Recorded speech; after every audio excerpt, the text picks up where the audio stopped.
We are live. We're recording. I'm looking for my notes. And I'm back. You keep notes?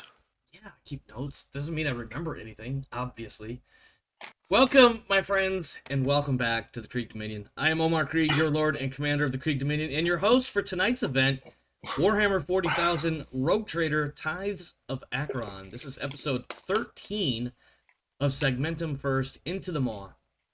With me tonight are, of course, my wonderful Grimdark players and Rev, Rodance, Arcturios, Warner, Darius, and, as previously mentioned, Rev. Let's take a moment to briefly check in with the players, and then we can get started. Let's start with Rev, because he usually irritates me the most right off the bat. Rev, what's new and exciting for you, my friend? I'm not wonderful? No. Nor are you Grimdark. No. You're just Aw. you. Yeah, you're just you. What's new and exciting, Rev? Besides this stunning revelation that I am at odds with you. What? Omar, regardless of how you may feel with me, remember, a friend is always welcome with a shield. No. Darius, let's check in with you. What's new? Go ahead, Rev. Well, I told you to remember, a friend is always welcome with a shield. We're moving on. Darius, what's new and exciting for you, my friend? Let's see. Tomorrow I have another BattleTech game. Yeah, you do. It's not with me, though, is it? Yeah. Oh, no. I guess I better get ready. You put as much prep into that as you put into the Warhammer game, I see. Less. Oh, boy. Listen, man. You realize those random unit allocation tables are there for a reason. Yeah, so you can quickly generate a force. Right? Omar. Yeah. You realize that Tabletop Simulator requires more prep. Nah, we'll be fine. Don't worry, there won't be anything catching on fire. Yeah. Okay. So, other than that, just lots of games going on.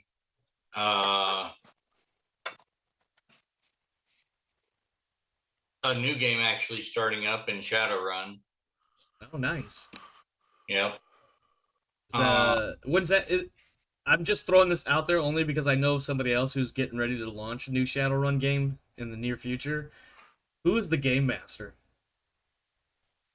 A guy named Rick. Okay. Yeah, this is not the guy that this is not the same game. Because I think there would be a certain amount of me being even extra jealous because I had attempted to get into that group, but it was looking like it wouldn't work out based on scheduling and the timing of meeting up. Because the GM himself is the East Coast, and I imagine several of his players are in that same time frame, and my schedule versus East Coast does not work out very well for a lot of people. Do you have your Tuesdays open? I do not. That's my Alien campaign. Well, that's when this is going on. Yeah, so it's no biggie. Like, Shadowrun is one of those games that I find entertaining as a concept and curious and would love to get into one, but it's not like super priority that I find one to get into. Right. So. Well, this one, we are actually starting at street level instead of Shadowrunner level, which we're like, to put it in other terms, it would be like starting with 4,000 instead of 5,000 XP in Rogue. Okay. I kind of follow that, yeah. Other than that, lots of pain, like usual. Yes, pain is a constant ally of mine. Yeah. Ally, not nemesis. That's about it. No, listen. We signed a treaty years ago, and I've just learned how to fuel that pain into rage. Treaty does not an ally make. The Sith are pleased. Yes, see? Yeah. I was wondering if somebody's going to catch it on, that pain is one of the 3 primary methods to the dark side. Well, that might explain some things. You did say you were funneling it into rage, so... Yeah. Arcturios, What dark side Sithy things have you been up to lately? And whatever else you might have been up to lately. You keep using that word wonderful. I do not think it means what you think it means. I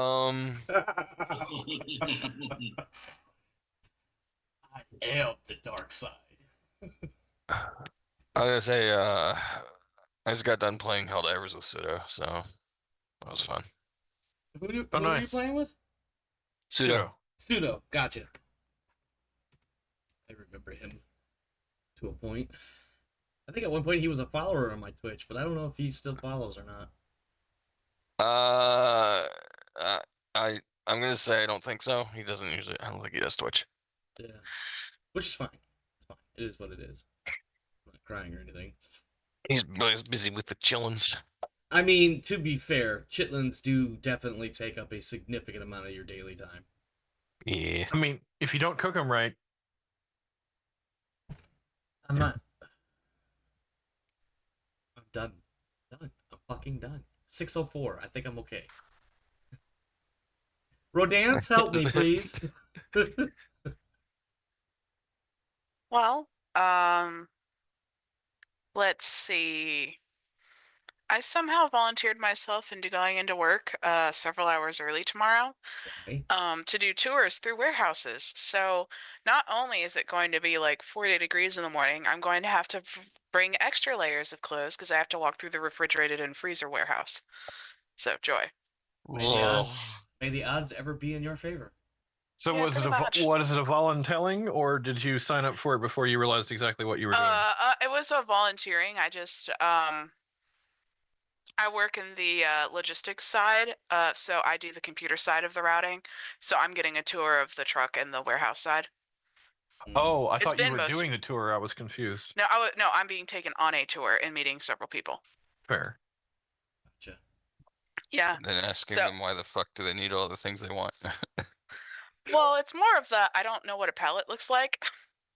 For a year now, I've been routing trucks, delivering pallets to stores, and I still don't know what a pallet looks like. Oh, yeah, that'd be important. I've never done a really lazy lattice of wood. Yep. No, I think what she refers to is the pallet with things stuff on it. Yeah. Mm-hmm. Because listen, I'm not gonna lie to you. I thought about making that joke too. It's really just a bunch of wood. Nothing special. I mean, I've never seen a pallet with things put onto it and then wrapped up, because it's not like we're sending pallets of an individual product. We're sending lots and lots of pallets, stuff repalletized and then shipped out. Yeah. Look, sometimes pallets can be lazy, but sometimes pallets are jacked. No. Don't laugh. Don't laugh at that. It's like saying that I know that a pallet of milk is 2,000 pounds, 45 units, and 75 cube, but I don't know what it physically looks like. That's a fair. There's a vast difference between seeing something in measurements like that versus knowing something in measurements and then actually seeing what it looks like. Because then you're like, oh, so that's why everybody hates me. Did you know that there's apparently such a thing as pinwheeling pallets into the back of a truck so they will fit in a different manner? Don't do it. Yeah, I didn't know that. I didn't know that until I had a phone call with my transportation dude last week. That sounds like a horrible idea. So just for when clarity's I was sake, first I'm married, assuming by pinwheeling you're kind of like walking the pallet in. So you put one pallet in normal, and then you put one pallet sideways, and then you put the next one in normal, is how it was explained to me. Yeah, it's like playing Tetris with pallets. Yes, which I imagine needs to happen based on the size in which, the size of the container that the pallets are going into. Dumb idea. Well, the trucks are typically slightly wider than your average pallet, so you either end up with wasted space or pinwheeling. Yeah, exactly. And being as that I worked at a truck stop once upon a time, and I know that the trucks have to make weight at various scales, I also know that the various state departments of transportation don't look kindly upon playing Tetris with your pallets. Well, this is for grocery from an individual warehouse, so they actually don't hit any of the way stations for the most part, because this is DC to store delivery. Yeah. Gotcha. But even then, loading the headache that such loading configurations can cause, I'm sure is. Yeah, that's actually why part of the reason why I'm going on the tour is because we're just in discussion of moving down the max pallets on the grocery side from 28 down to a more reasonable number. Because apparently 28 pallets does not fit very well in a 53-foot trailer. No. Yeah. I started trying to crunch numbers, but I don't know enough numbers, and then I realized that even if I did, that's more math than I'm willing to do right now. Yeah, exactly. So at that truck stop that I mentioned, I worked my way up from clerk to manager. And when I was a newly hired clerk, I didn't even know that there was such a thing as a certified scale until they made me, run that. By the time I left the truck stop, I could tell you that a truck was going to be over or underweight based on how it looked when it was rolling onto the scale before I even got the readings. Nice. That checks out. Speaking of, Warner, what's new and exciting for you, my friend? New and exciting. Well, everybody in the family seems to have recovered from the cyclical rounds of sickness, or as we like to call it, the flu season's incident.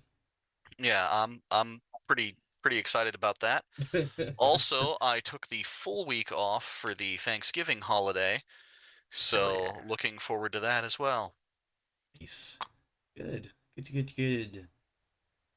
Don't mind me, I'm totally just messing with some stuff here before I do the rest of the intro bits. I suppose an actual new and exciting thing with me is that in preparation for Kite visiting for the Thanksgiving weekend, I am turning our former spare bedroom that has, while I have been somewhat incapacitated with my ankles, has basically become the storage room where everything gets tossed into. I have been trying to return that to a functional state for a room.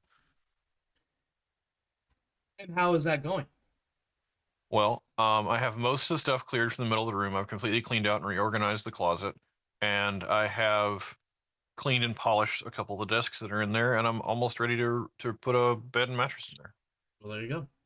Progress has been begun. Still need to run a carpet cleaner though. Yeah, that's helpful. That's certainly helpful. All right. I don't really have anything crazy new exciting in my life. It is just about the holiday rush, and so the scheduling may get a little wonky. There may be evenings where I'm like, hey guys, I would love to play tonight, but I'm fucking beat. I'm not playing tonight. You mean you have more to ship around Christmas? Yeah, I know, shocker, right? So yeah, I thought they just hired extra people. Sure, that has nothing to do with me, and nothing to do with my one small company that I am a part of that handles a particular area. But that all, of course, is case by case, day by day. So see how that works out. There is a new campaign in the works as of this moment. Well, as of like last week or so. I have 3 players identified. One of them is currently sitting at this table right here, right now. That campaign is scheduled or intending to begin probably early January. Still working out some things. More to follow on that. Stay tuned. In the meanwhile, I totally forgot when I prepped for tonight to actually do the previously on paragraph. So I'm going to straight up have to make this shit up off the cuff. Previously on Tithes of Acheron, we met with Sabrina and Drymos, basically a kind of a senior member of the local Inquisition staff here at Footfall, who has basically said, hey, pretty good chance that there's going to be a very unique Xenos tech item at this treasure ship that you seem to have a pretty good idea of where it is, as opposed to everybody else that thinks they know where it is, but they're dead ass wrong. Why don't you go out there and bring it back for me, and improve your standing with the Inquisition, and maybe some nice rewards and things like that. You also went into the Xenosium, which is more or less the alien quarter of football, where basically there are no real humans. At best, you've got abhumans. And you met a couple of them. You bought some trinkets. I don't no, I take that back. Alturio's got something that gives him like a plus 10 to his next tech 20. use. Plus 20, I apologize. He got a nice little plus 20 rock the next time he tries to do some sort of ship repair. Oh yeah, I forgot about that. You should have put it in your notes, my friend. It's in my notes. Oh, but okay. It's in my acquisitions column, but I forgot I called it the Mechanicus Rock. The Mechanicus Rock, yes. I remember that now. You also... That would be... Go ahead. That could be an interesting album. The Mechanicus Rock album. Yeah, yeah. I'm going you to also call it met the Rock with of Percussive Maintenance. You are percussive maintenance. Love it. Surely it would be electronic. Anyway, you also met with a local abhuman bartender at the Smoking Hole, named what the hell did I name him? Barthalis or something like that. Who intimated some interesting pieces of information regarding House Hannett and the fact that in recent months, all of the Kroot mercenaries have up and left. Or maybe not necessarily all, but a vast number of them. And that there was a woman who, until about a year ago, was something of a frequent visitor in this establishment that was, I believe the words something to the effect of really fucking scary and cold, dead eyes, or something like that, were mentioned. That they had also not been seen in the last year. And that she actually was the one that was identified as being related to the Hannets in some way. Yeah, and then our first scene. Unless anybody has any objections, it is dinner time. And I believe you guys were hosting a big dinner deal. And you had made contact with the local caterers who had provided such fine fare when you met with Moros Tanthus, or Tanthus Moros, whatever his name was, the liege of football. They have arrived and have begun to set up shop, as it were, in your, I guess, dining area, wherever you want to have your fine dinner. Would there be a better area to represent for a small... Is there any other better dining area as far as a room that would be nicer that could possibly have tables added to it? You have, as it turns out, Marcellus Thale has set up a, for lack of a better thing to call it, it is something of an audience room aboard the ship. He has a number of tables set up, 2, 3, 4 along the center for everybody to seat at. And then there are also, apparently under the instructions of the caterers, smaller tables set up so that there is something of a workstation, not quite a workstation, but something like that, in between, one workstation for every 2 or 3 seats at the table. Whenever you are ready to begin, you may start your dinner session, and I will cue the arrival of Lady Andrymus. So, why I motion to Thale. Yes, Lord Captain. Is there a reason for the workstations and the tables? It is my understanding, Lord Captain, that the caterers will be providing fresh food to order. So kitchen workstations. I suppose that is their intent. Well, I also would like to point out that your chef, Jeff, is something beside himself, other than the fact that I did manage to calm him by allowing him to serve dessert. You were about to say something, though. Please, Lord Captain. Yes. Well, normally when one hears workstation, I was picturing computer terminals interspersed. Oh, yes. To be clear, yeah. These are, flat surfaces, there are a number of utensils, and they have all been set up dress right dress from one station to the next. So they all are basically identical. There is nobody in here just yet. There are a couple of no, it's 40K. They would definitely be those, those blue gel things that you light to keep things warm? I've used them on a number of occasions when I work. Yeah, I could not think of the damn word, but yes, that's exactly what there is. There are a number of them lit and burning right now, but I want you to imagine the 40K version. So they're significantly larger. The flame is dirtier, and it's leaving an interesting smell. Not an ungodly smell, but is definitely not the smell one might expect. Probably more closely resembling gasoline or diesel. But it is the blue gel-ish. It's a blue-ish gel that you would expect from a sternal flame. Promethium comes in a jellied form, by the way. To be honest, I feel like Promethium is particularly flammable and explosive. I don't know if they would use that, but maybe if they cut it with something to keep it from burning all at once. And so, yeah, maybe it is something. The cutting agent is what turns it from whatever color Promethium is to a blue color. But yeah, whenever you're ready, you may start seating people at the table and start receiving guests.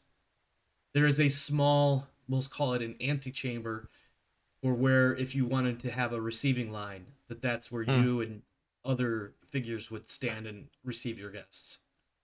Okay, so just to confirm the guest list. Yes. It's her and her entourage, or her by herself. What was Lord Captain? This is Thale speaking.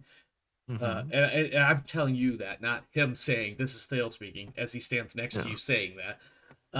He walks up, this is Thale, sir. Yeah, right? He says, Lord Captain, it is my understanding that the Lady Andramus has arrived with a squad of her guardsmen. I have directed her. I have some of your guardsmen escorting her up here. What would you like to do with her guardsmen?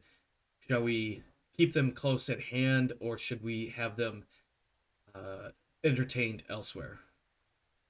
Well, depending on how many tables and the size of the space, I see no reason why we can't seat them here. Just try to arrange for the Shall I arrange for a little guardsman's table? Yes, essentially. I'm sorry. I had to make that joke. Do we have any felinids on board currently? No. No, unfortunately, we lost those in the translation en route to Fort Wander months ago. Unfortunate. Above table, why would you want felinids? I'm curious too, actually. For the servers? But why? Because we're entertaining a member of the Ordo Xenos. No, that would not be good. That would definitely not be good. That'd be like forcing psychers to entertain for blanks Ordo Hereticus. For blanks. Yeah. or blanks entertaining for psychers. Yeah. I think that would be worse. What and food served by Jeff the chef wouldn't be? Jeff the chef is trying his best to be a recognized world-class chef. Look, it should not matter that he's an Ogren. And I am offended for him. Corpse dust. And if they are the finest waitstaff available, what does it matter if they have cat ears and yiff? Well, there's a difference, my friend, between because felinids are all subhumans who should be destroyed. Anyway, they are abhumans, sir, and they serve in the guard. Ah, yes, Lord Captain. No, Here don't. she comes now. That's a lie. The Lady Andramus. It's back on track here. As Lady Sabrina Andramus arrives, the caterers arrive as well, and Thale breaks off to help facilitate them getting set up, or finishing their setup, and then their caterers posting at those individual workstations that I had previously mentioned. Andramus arrives, and she is dressed to the full nines. for her station. Everything For fashion is, or function? she is dressed in a do bear with me. I am not 100% aware of all of the various fashions and uniforms and things of that nature, but she is wearing her finest inquisitorial gowns, robes, a cloak, a hood. There is an excessive amount of adornment in our eyes, of course, but in the 40k universe, this is exactly enough. Mostly skulls and the Oro Xenos symbol and some other inquisitorial symbols as well as, of course, her staff. But she is also carrying a her power sword and bolt pistol, which are hung from. It So looks definitely, really. Go ahead. definitely function more than. I mean, this is, but it's also like Form. ornamentation because this isn't just a power sword. This is like let's imagine a gilded power sword. So like gold inlays and all sorts of accents and things of that nature. But I should point out that she is kind of tall and quite frail. So she has this really large weapon belt from which two large weapons hang, and it looks ridiculous on her because of her body frame. I shouldn't say ridiculous, but she's small and the weapons are not. So it may look a little bit off, but she carries herself with, you know, the grace of a duke or a duchess. You know, she does not slouch, and her shoulders are square, and her head is up, and everything else. And she arrives with a gift that one of her guardsmen, who, despite the rest of her squad, has remained by her side, and the guardsman is holding a small envelope stuffed with several sheets of thick, fine paper. And at her bidding, the guardsman hands you the envelope, and she says, "My lord captain, thank you for the invitation and allowing me to dine with you. I have provided this small gift, some interesting detailed notes that you may find interesting when you have the opportunity to peruse them." Oh, thank you for this wonderful gift, my lady. I will study the information you have provided at my earliest convenience. But please, for now, may I escort you to your seat? Please. And she not quite leans on her staff and extends her other hand, or perhaps the arm. I'm not sure which would be the more kosher of the two, given the social rankings here. Well, assuming it's anything like the arrow it bars from in Earth in terms of high society, I would be extending my elbow. Yes, yes. And she, of course, politely and respectfully accepts and allows you to lead her to her seat, which I imagine will be the right-hand seat near the head of the table. Well, you just described it as several tables, so I was confused. I was assuming a long table would be more formal, but then you're like, "Yep, you're broken up into several tables." Well, I mean, I in my head, it might be several tables adjoined, like the short. Okay. You know what I mean? Like one long table, but it's really just three tables and a long ass tablecloth. So yes, close to the head of the table, with surrounding space for if she brought her adjutant that informed us that she required our presence. He would also have a space near the table. Oh, when she sees that you have left him a spot, she smiles politely and says, "Oh, my assistant won't be joining us, but very thoughtful and much appreciated that you set aside a spot for him." And then the other adjoining spaces are reserved for the player characters and command staff. Yes. Do you want your navigator here?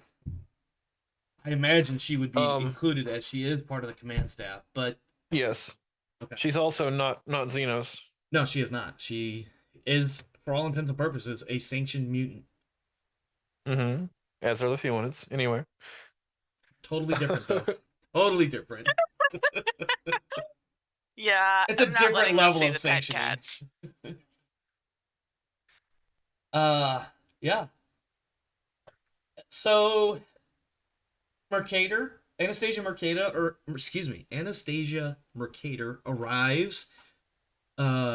She extends a formal bow to the Inquisitor and she gives you the proper respect, but I feel like her bow is not as deep or as stiff that she gives you as it is to the Inquisitor. And to be clear, she's not meaning any sort of disrespect. I think she just views your two positions differently than perhaps the accepted norm. And I think Mercator really doesn't have a whole lot to say other than small talk pleasantries. So unless there's anything you might have for her, that's all she has. And then she will take her seat. I want you to imagine she is probably wearing let's go with, I think blue is one of her house colors. I'd have to look it up again, but let's go with like an ice blue dress. She has a very similar body shape and frame to the Inquisitor. Also, other than the fact that she's significantly taller, but she is, of course, really thin, gaunt, and 7 feet tall. And also, part of her dress is what could be considered a hood, except for the part that goes up over her head. It covers her third eye in the form of a cap. And kind of like it has like the little beads. I'm sure there's a word for this, but it has at the edge of the cap on her forehead is almost like a veil, but it's a bunch of beads, almost like a beaded curtain. Does that make any sense? Do you guys know what I'm talking about? Yeah. I'm sure there's a word for this. I just don't know what it would be. It technically would be a type of veil, but yeah. So her third eye is obviously covered, but it's also obvious based on her staff and her signage, various emblems of whatnot that from the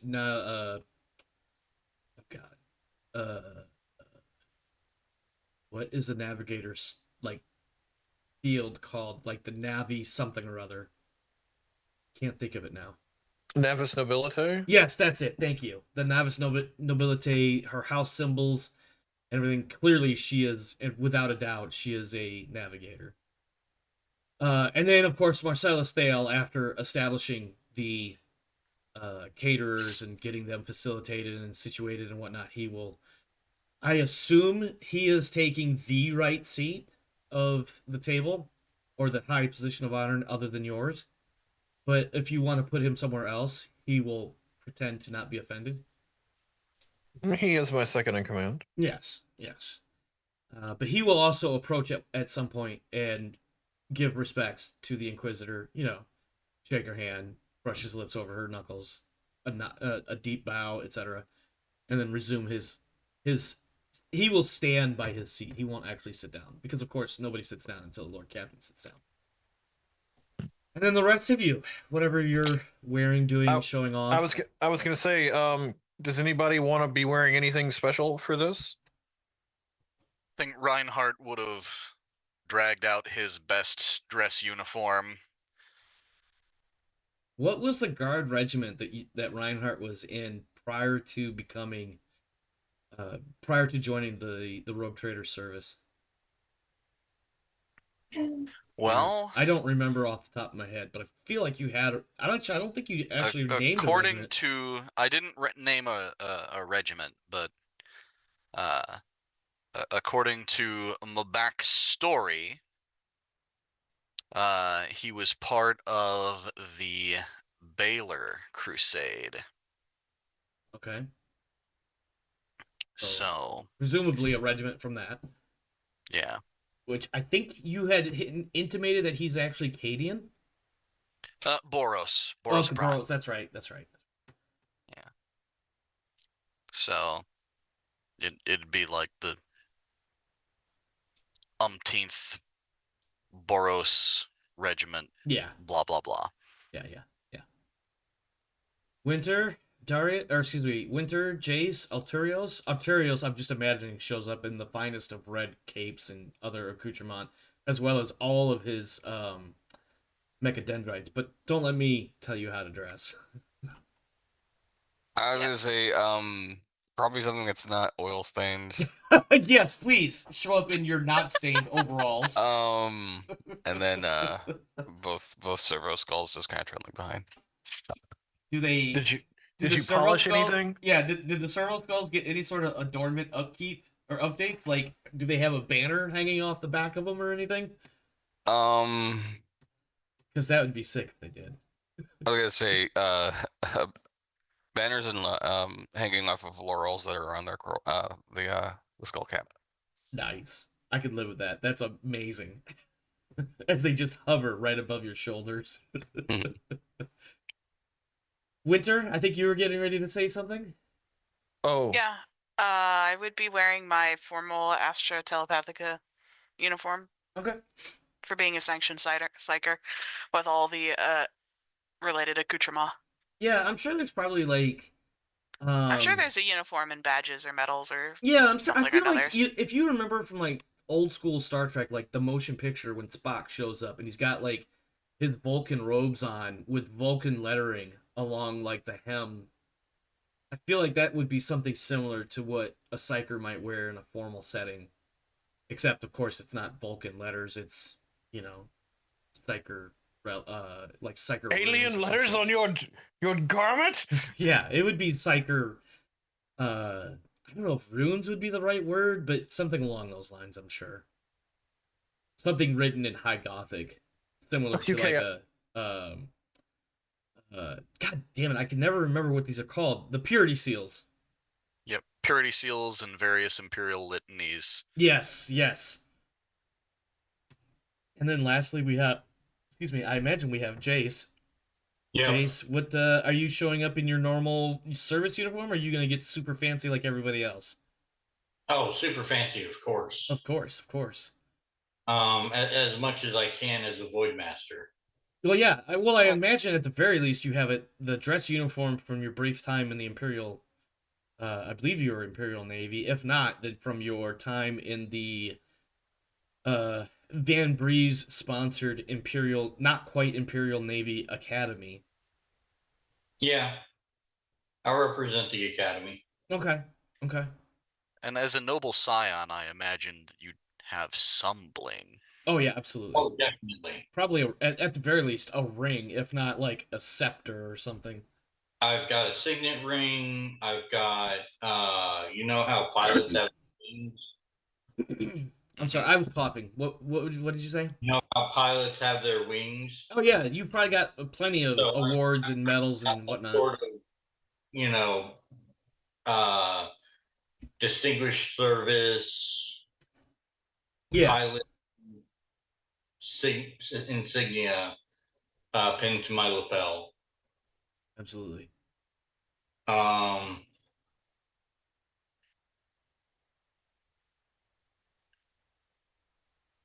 One weapon at my hip, one weapon at my back, sword, the usual. Okay.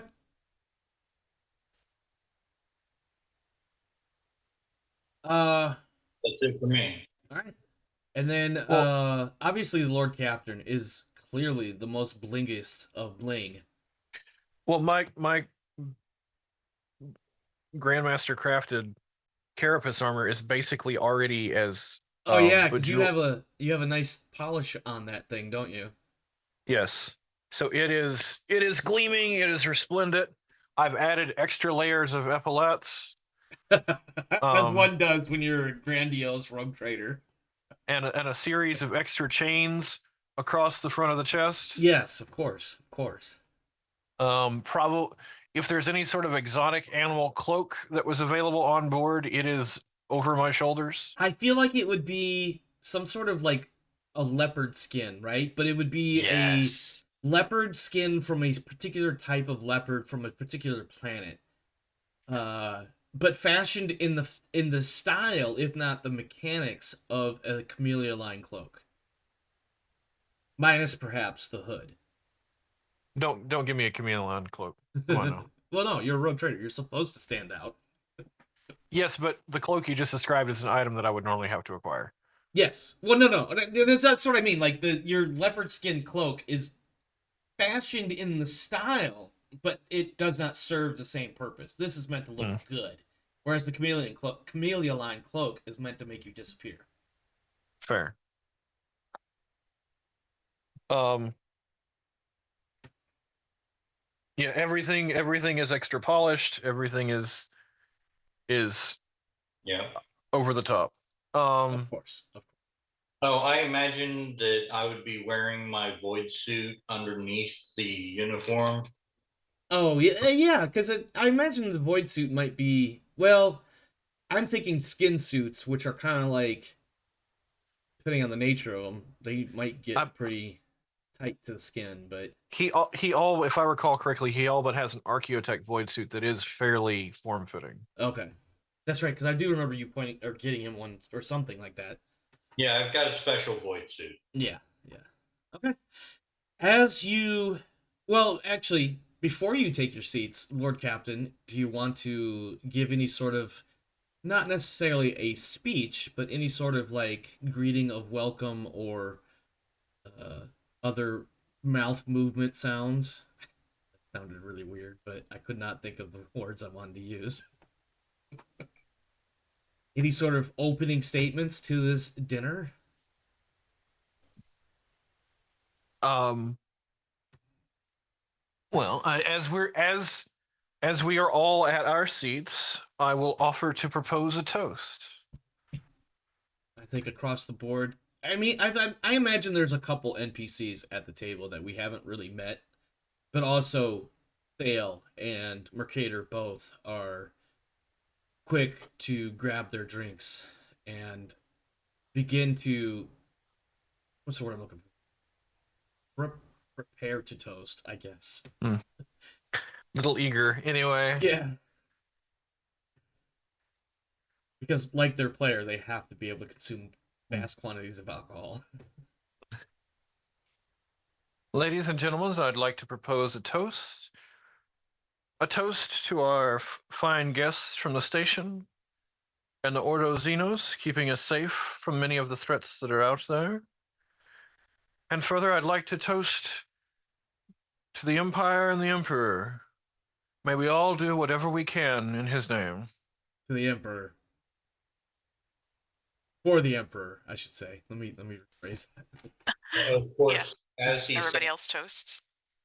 As he says, I'd like to propose a toast. I will immediately pick up my cup, which I assume has some sort of wine in it. Yeah. And at the end, I will raise it. Reinhardt almost drops his glass, hurriedly making a sign of the Aquila as soon as he hears for the Emperor. Because that's what the uplifting primer says to do, right? But he does catch the glass, just sort of in the corner of his elbow.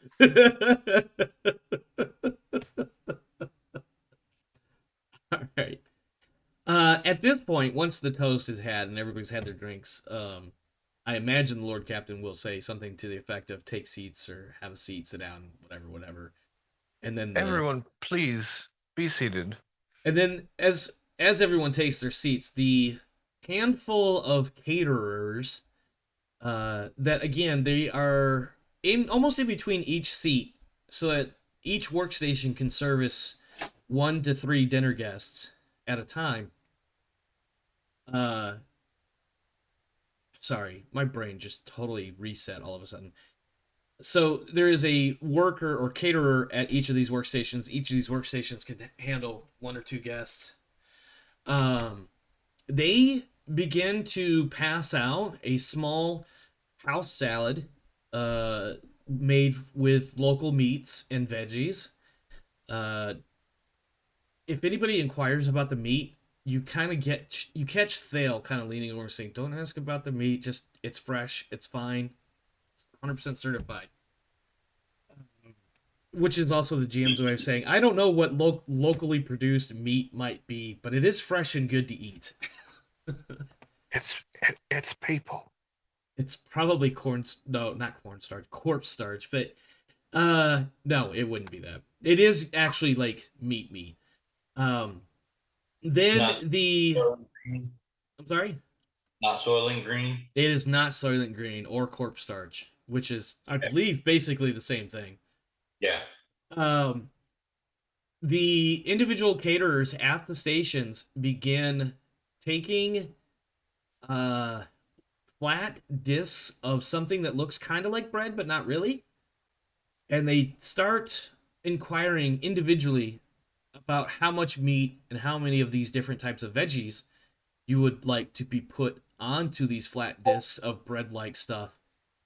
And then there are also let me back up. The ground meat is mixed with some sauce and seasonings, and it provides a kind of a sharp but otherwise pleasant aroma. There are also red, yellow, green, purple, and blue, for lack of a better thing to call it, jellied sauces that can be added to the meat or veggies for additional flavor, but also different types of spiciness in both heat and flavor. So we will briefly start with the Lord Captain and the Inquisitor, who are, the senior members at the table, as they are the ones to be served first. Lord Captain, how much meat, veggies, and which of these different colored jellies would you like to have placed on your flatbread disc thing? Is this the Limbus burrito I've heard so much about? It is. I don't know what you just called it, but this is a burrito. I tried to deconstruct it grammatically as much as I could. I just refer to the bread as Limbus. Yeah. I figured that's what you said, which is of course from Middle Earth. So that's even better that we've just crisscrossed two whole different franchises. Also, I'm a little offended that your idea of fine dining for the head of the Hormozinos is burritos. Listen, as a man from Texas, I figured burritos was a safe bet, okay? Look, if we're having fine dining, it's fajitas. Okay, all right. No, you know what? That's fair. That's fucking fair. What you got, though, was a caterer who provided basically burritos that they are making them right in front of you. I want to point out, though, that there is the red, yellow, green, purple, and blue jellied sauces that you can add to your food. And for the Lord Captain, the caterer is currently waiting for you to make a selection. Are we given... You can ask about them, absolutely. Yes, caterer, please. These sauces, can you describe them for me? So, in a mix of in and out of character, the red and yellow are fairly hot and spicy. Obviously, the red is significantly more so. Green has the flavor of spiciness, but not much heat. I want you to imagine something like the jalapeno, getting the flavor and the texture of the jalapeno without the heat that a jalapeno provides. That's what the green is. The purple is best described as literal fire on your tongue and the roof of your mouth, but it will leave a smoky, earthy taste as you consume it. Oh, we lost Alturios. Hopefully he rejoins us. The blue is spicy, but somehow cold, in the way that something cold can freeze burn you. And it leaves behind a sweet and spicy, almost like a sweet and sour, smoky taste.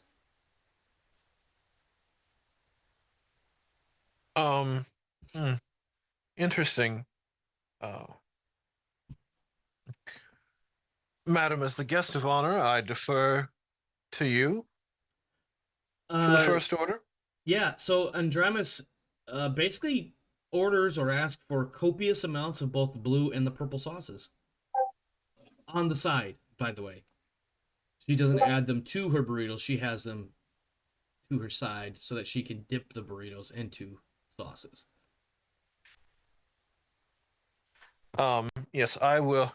And do we recognize any of the vegetables, or is it we have the assurance they're grown and that's about it?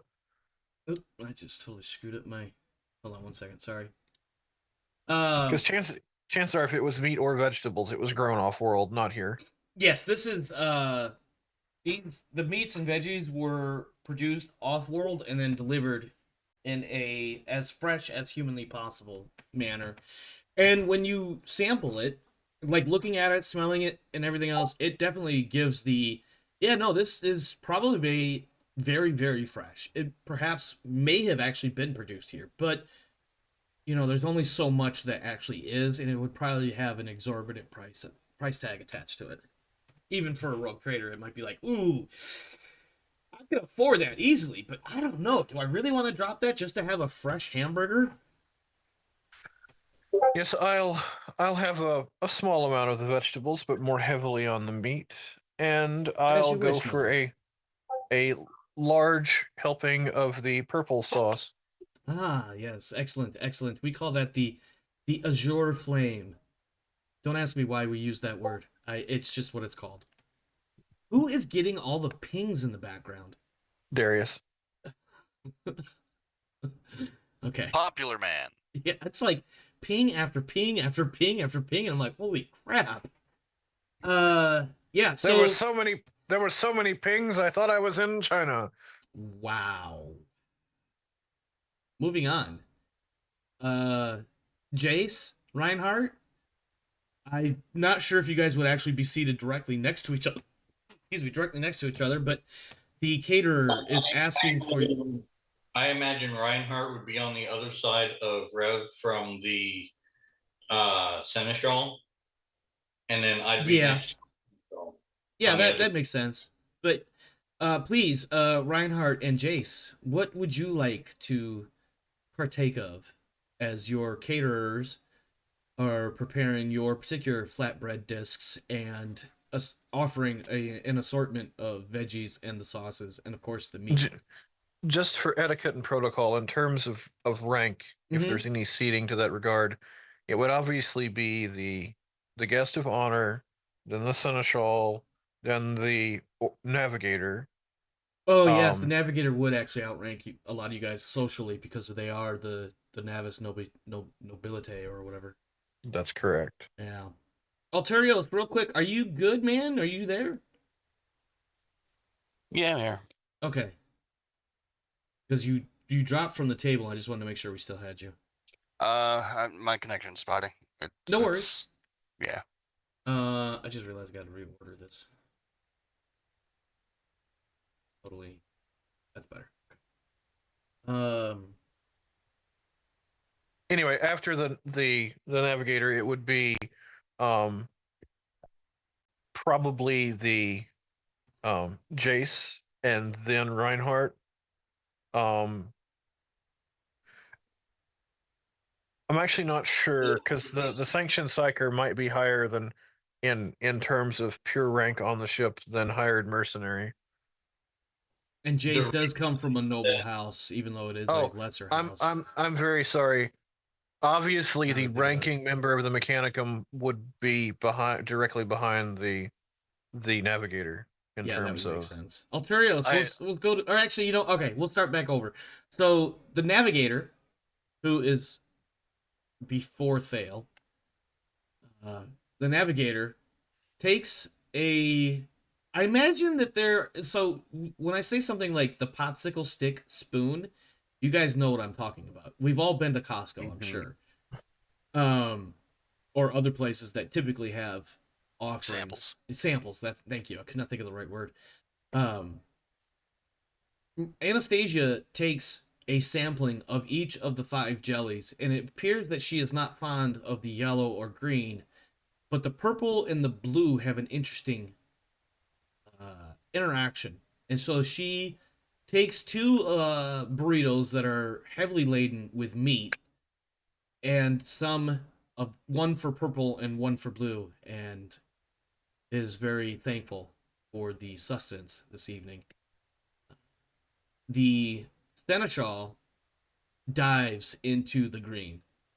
He asks for an extremely, almost untidy amount of the green sauce in his burrito.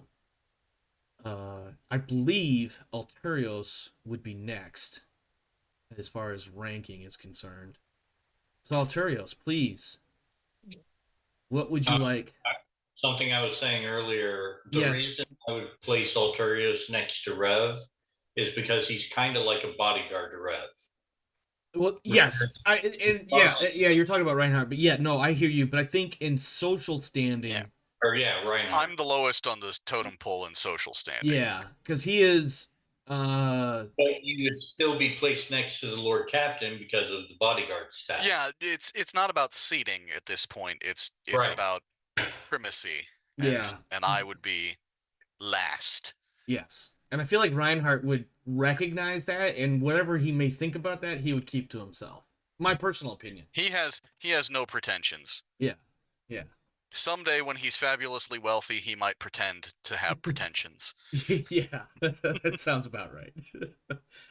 In that case, Alterios, how would you like your, as you guys have already deduced, how would you like your burrito made? What sauce would you like on yours? And I can re-describe solid food still. Yeah, you Depends can elect to still consume normal food. You don't have a mechanical face yet. Yeah. All right. I mean, I believe you have a Vox box for a mouth, but that doesn't take away that you might how have. Much of that replaces. I forget what it's called, but effectively, like you could take. What blend would you like to be slurried for you? Yeah. Or you could have you could actually have the slurry making devices in your chest cavity do all the work, and then of course your stomachs and the rest of it do the things. But you are of course offered, because the caterers do not unless it's obvious that you don't eat food normally, they don't discriminate. You are a guest at the table, therefore they offer you food. I don't think I'd recognize many, like, growing up in a Forge world, I probably wouldn't recognize most of this. Some of us may not even have any sort of like flavorful interaction, depending on what kind of augmetics you've had. Yeah. But it's entirely up to you. Weak, and I don't. I just kind of like weakness. take stuff at random until it looks like I've like taken the socially acceptable amount of food and just move on. Okay, yeah, they'll take a fair amount of the meat and the veggies and a little bit of the red and green and a little bit on one burrito, and then on the other burrito they'll put a little bit of the yellow and purple. All right. I don't know if those two would mix very well or not, actually. Yellow and blue. Yellow and blue. And they will leave the two. And I also want to point out, they're obviously rolling these burritos, and they're pretty hefty burritos. Like, if you go to any local Mexican food restaurant, like, that's the kind of burrito you get. You're not getting that frozen bullshit size one. You're getting the big, thick, heavy. This burrito obviously has a lot of stuff in it. Let me see. Socially, who is next? I believe the Psyker is next. Her name is Winter? Yes, it is. Winter, as the sanctioned Psyker in a specific posting aboard the vessel, a very important posting aboard the vessel. I believe you slightly outrank the noble turned pilot, not pirate. Yar. Winter, the food is being offered to you. I can re-describe the sauces if you like, but how would you like your burrito? I eat a vegetarian burrito with no sauce. Okay. They'll do it. They'll do it. I was gonna say, surely the Psyker eats the purple sauce. I feel like, yeah, she's got to go for the most burn to have any sort of feeling. No, I was referring to the color normally associated with psychic powers. Oh yeah, with the with the warp. Look, I'm not a walking fungus, okay? I mean, I get plain with vegetarian burrito-ness. Oh yeah, absolutely. Not only do I do that, I take it back and then I cut it up into little bits and eat it with a fork. Oh wow. Okay. All right, Vulcan eating a breadstick with a fork. Wait, yes. do you have what if you don't even use a fork? What if you mind hover it to your mouth? That would be. I don't have telekinesis yet. That would be an exorbitant use of her powers, by the way. And I'm pretty sure everybody would frown upon that greatly because it might open up the warp and summon a greater demon. Yeah, in the social setting, that would be frowned upon. Yes. Oh. Yeah, no. I'm sitting there. I'm sitting there eating it like I was A gonna say, salad. look, are we really living in unless we risk total annihilation by having her seriously use her powers? Look, there's a reason why I turn things frosty around me whenever I, as my default, you know, Yeah. perils. Yep. Um. Speaking of the walking fungus, it occurs to me that there is a significant and surprising overlap between orc clothing and tech priest clothing. The The red. propensity to wear red, Red makes you gubbins that they fast. don't really know how they work, they just know that they do. Huh? Yeah, we've discussed the possibilities that we've discussed the possible theories that the the latent orc psychery shit is what keeps the emperor alive. So just above the table, is your character suddenly like looking at Icarus with a new light, going like, "That's orc adjacent." No, he's seen plenty of tech priests. He knows how to distinguish. Yeah.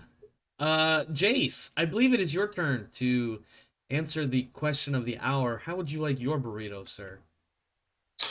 I would like mine with plenty of vegetables, plenty of meat, and a light scattering of the purple sauce. Okay, I will reiterate that the purple sauce is it will feel like literal fire on your tongue and the roof of your mouth, but it will also leave behind a smoky, earthy taste. Uh-huh. But yes, I imagine mixed with plenty of meat and plenty of vegetables, it has a wondrous feeling and taste. Mm-hmm. Reinhardt, it is down to you, my friend, the last person at the table to get some food. Although, by last, I mean, it's only been like 5 to 10 minutes at the most. Yeah, mein Freund. You can leave the rabbit food completely off. Pile it as full of meat as is possible while still achieving the wrapped effect, because I like that. That's very classy. And I will leave things sauceless, but do you have any cheese? I am terribly sorry. Cheese was an oversight in the planning for this meal. We have some, but not enough to go around. Oh, in that case, since nobody else has ordered it, I will. In that case, enjoy your, I believe in German it is spoken as Kase. Yeah, you end up getting a really smoky, Gouda-ish shredded cheese that somehow mixes with the spices and flavorings in the meat to give you the impression of, I want you to imagine a jalapeno barbecue flavor, right? Like a barbecue sauce with jalapenos in it that also includes some sort of like blackberry maple jam and just thoroughly dosed with smoke. That this is what the cheese brings that mix once it mixes with the meat. Yeah, I'm happy. I bet you are, because I really reached for some of those descriptors. Oh man, I want some butter casa. Casa, that's it. Not Kess. Butterkase. Yeah. As you are enjoying your meal. Käsekuchen. Cheesecake. Yeah, there you go. As you are enjoying your meal, the lady Andrymos does mention, while not specifically pointing out the gift that she gave you, she does say, Lord Captain, when you have the moment to review the records that I have provided for you, you will note a few interesting things. In due time, I'm sure. I would hate to preclude that or presume that you would read this, at any other time than when you wish to. You will find some interesting notes regarding House Hennet and some of their local or recent dealings. Within those documents, you will find a listing of detailed notes of the House Hennet's history for the last 50 years or so. mostly trade records and their political and financial dealings. Probably some interesting stuff in there, or excuse me, some things, a lot of things that may or may not have a whole lot of interest for you, but there are two in particular that you might be interested in. One, that Hannett made a purchase for a ship's log containing information regarding the location of a Xenos artifact that some believe bear the same the same materials and lack of markings that I am commissioning you to go find. I She stops for a moment and uses a napkin to wipe some of the purple sauce off of her chin. Excuse me, I don't mean to make such a mess.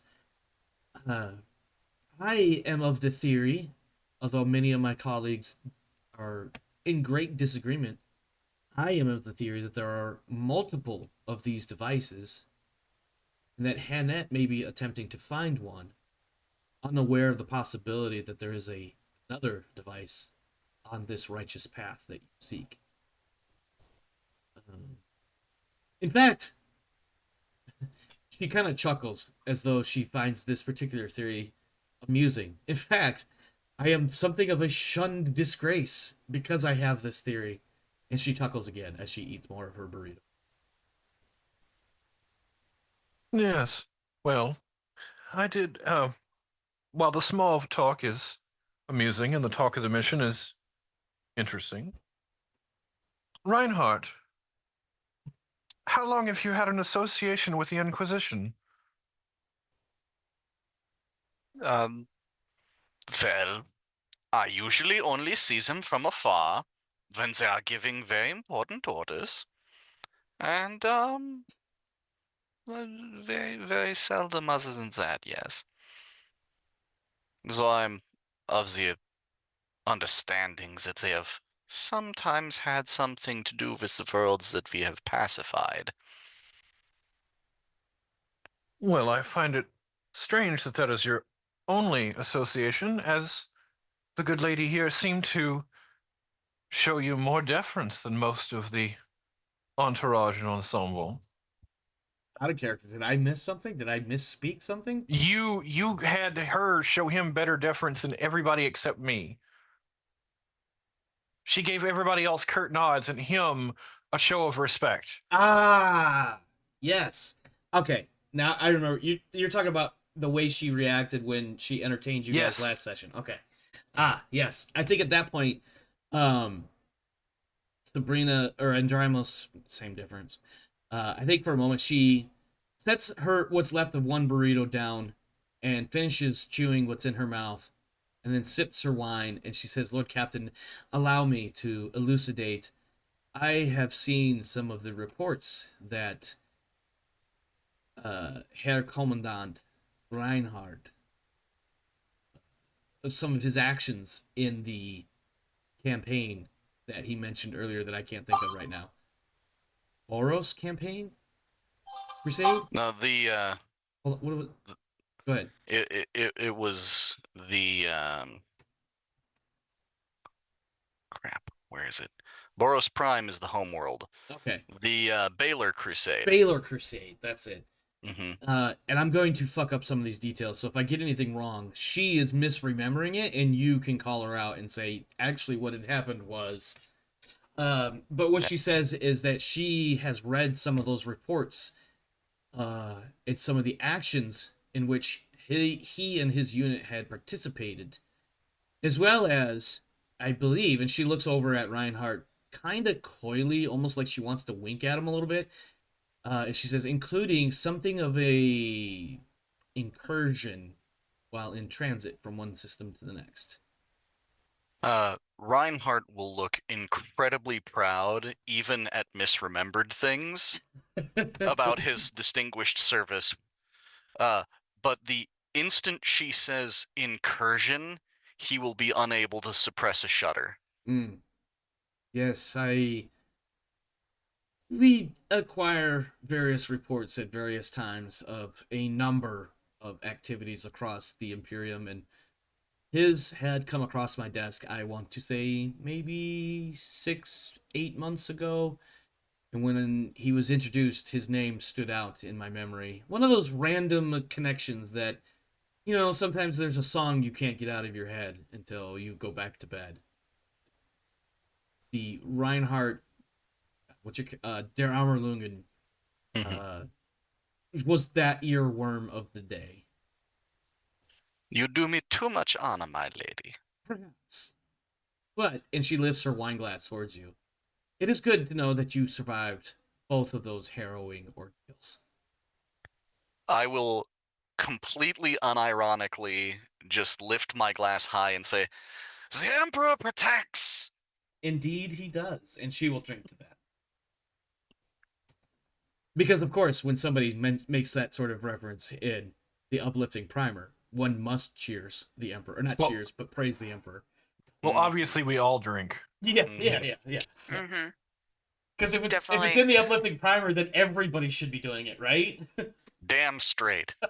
Of course the infantryman says that. I'm sorry, the uplifting what now? It's the, oh god, I always screw up the full title. Reinhardt, help me out. I know exactly the lore of it. Okay. The rogue trader probably might have glanced at it once. Probably. He probably has. He may even have a copy that he may have acquired from a dead soldier just for the novelty of it. But yes. The Lady Andrymos then turns her attention back to you, Lord Captain, and says, and for that, I do apologize if there was any sort of slight perceived. It's just that Der Ammerlungen's name had been a bit more prominent in my mind that particular morning or afternoon. No, she showed me plenty. Not to interrupt. No, I'm sorry. I thought you were addressing me, not him. I was talking. She was talking to the Lord Captain. I'm sure she was talking to the Lord Captain, but Reinhardt absolutely did want to interrupt. Okay. Because he's being talked about. That's right. I've been told my name is quite memorable one once you learn how to pronounce it. I'm giving Rev a chance to say something now. Yes, we all have people who struggle to pronounce our given names. The Game Master does not exist in this universe. You know that. Don't you put me in that evil, Ricky Bobby. Yes, we all struggle with the shortcomings of the simple-minded. Oh, fuck you, Rev. I probably deserve that, but fuck you, man.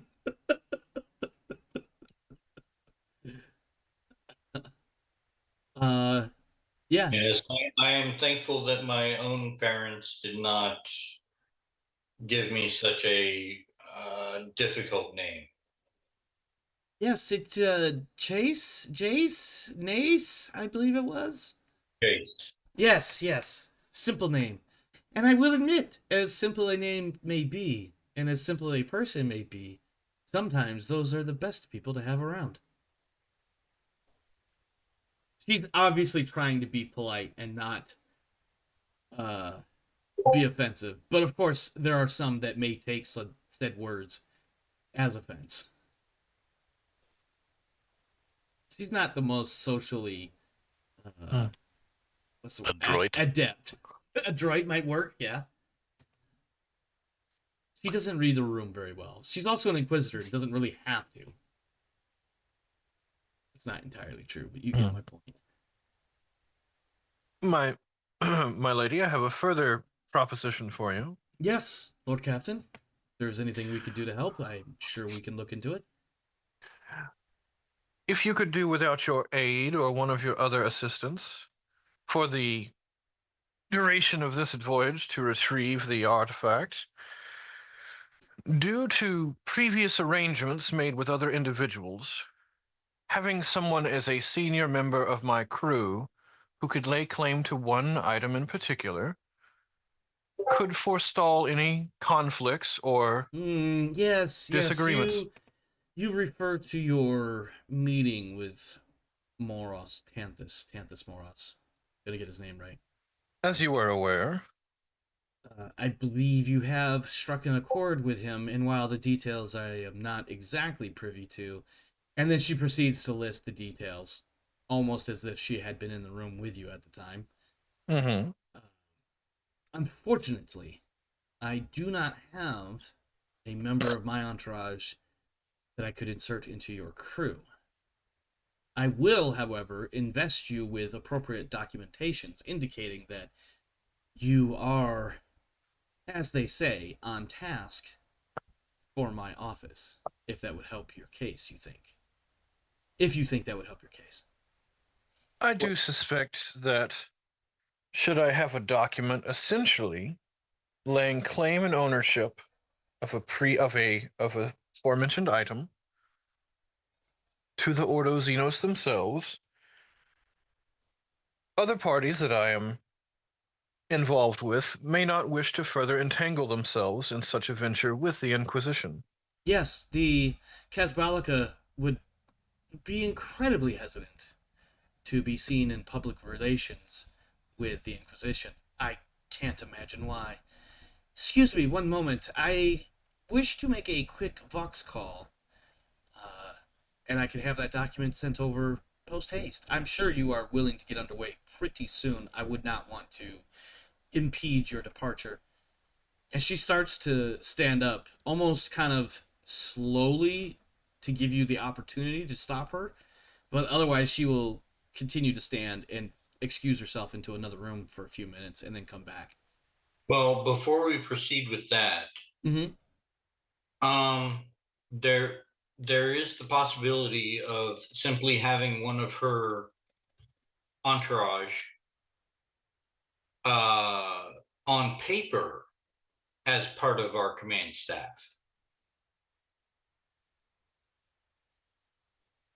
She stops in the process of getting ready to stand up, and she looks at you, Jace, and she says, that would possibly work, but a document, an affidavit indicating that you are indeed in the, for lack of a better way to phrase it, a succinct way to phrase it, if you were on commission for my office, that would trump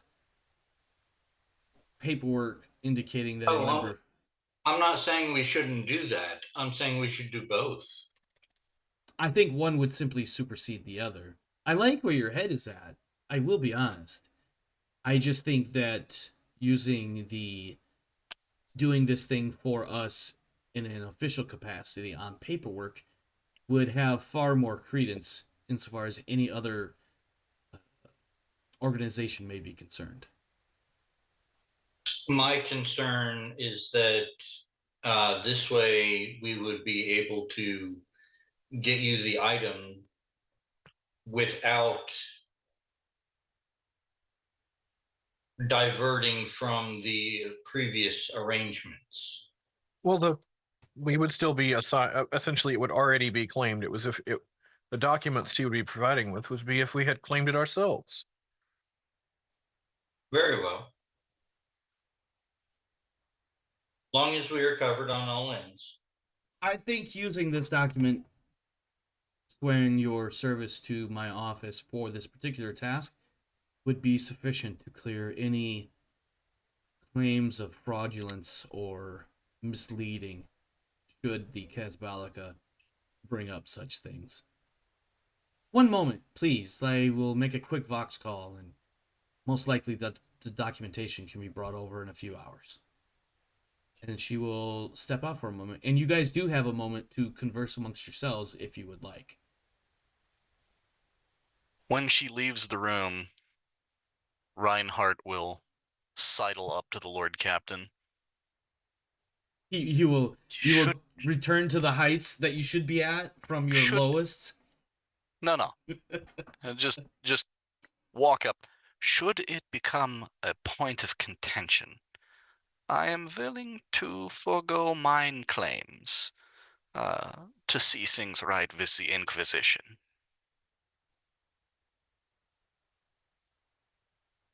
Not that I hope it will come to that, but if it does, the offer stands. I suspect she has no need to know that. Certainly, but with a stamp of ownership from the Inquisition. I fully suspect that the Casbalica will settle on less attention-drawing artifacts. I suspect you are very correct, sir. I merely Purview. wish to make my offer understood to you. Marcellus Thale, in a not, somebody tugging on one sleeve while somebody tugs on the other, in that sort of way.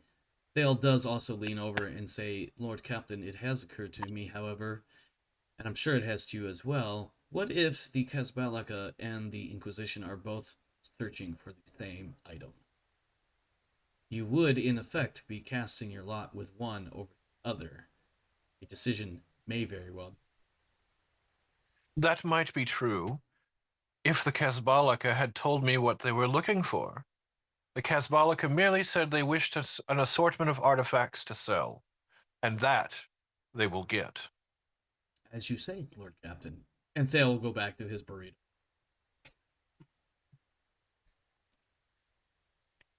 Reinhardt will be absolutely stuffing his face as quickly and ugly as he can while the Inquisitor is out You of the can room. take an infantryman out of the infantry, but you cannot take the infantry out of the infantryman. I really had to be careful I said that right. Mhm. I have pulled out a molecular blade, Uh-huh. and I'm cutting mine. and I also have a pair of repulsor chopsticks that I am hovering it into my mouth. Wow, it's such grace. I'm sure that if there were, I'm sure there's a couple of caterers like casting glances at each other, speaking with their eyes, like, wow, such grace, such finesse. I could only wish I could be that good. If at all possible, it's one of those blades that toasts the food slightly. Oh yes, that it's cutting through. Yes. Yeah. Does anybody else want to interject anything before the Lady Andrymus returns? I'm going to take No, that. I prefer keeping my head down, thank you. Yeah, it is the Inquisition after all.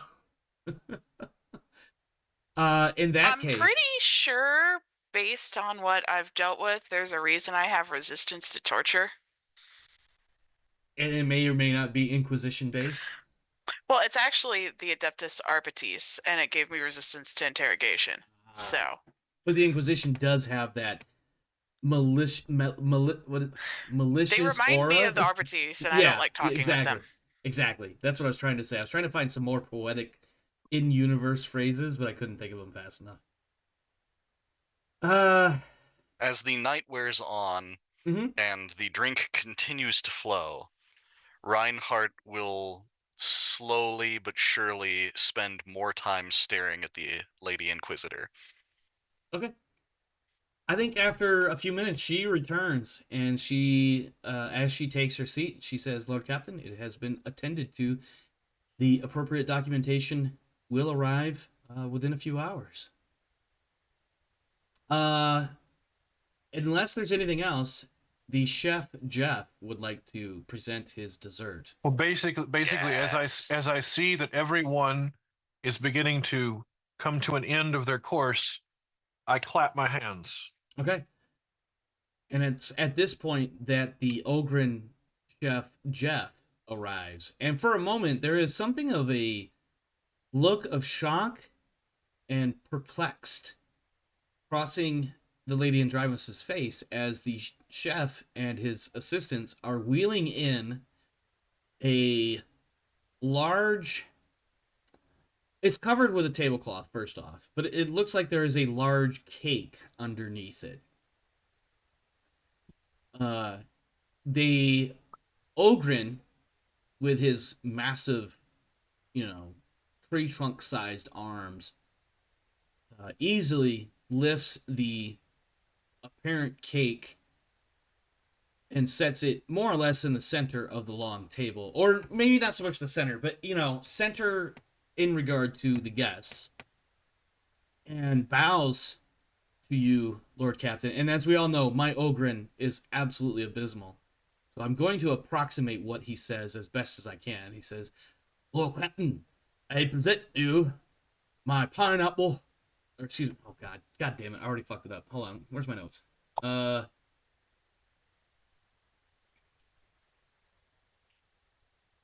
Yes.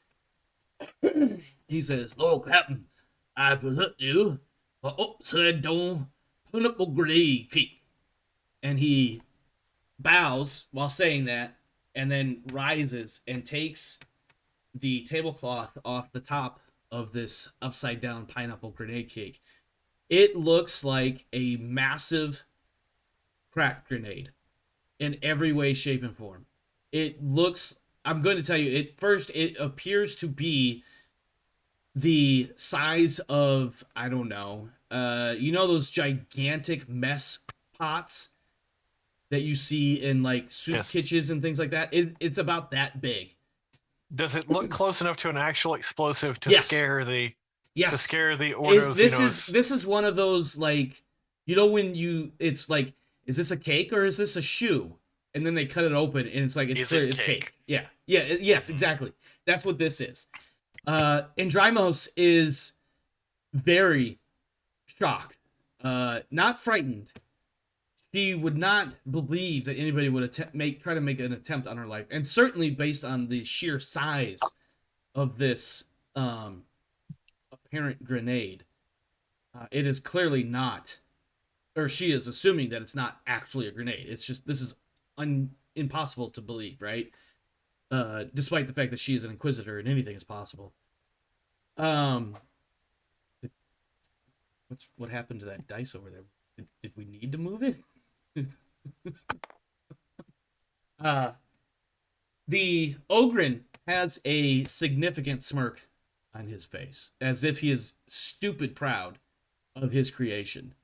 There is at the top of this grenade a single string that is draped towards the front, towards the Lord Captain, and he says, "Oh, Captain, with your permission, I would like to pull string now." Granted. Tug away. And he pulls it. And there is a loud popping sound, not unlike those little champagne poppers. The confetti ones.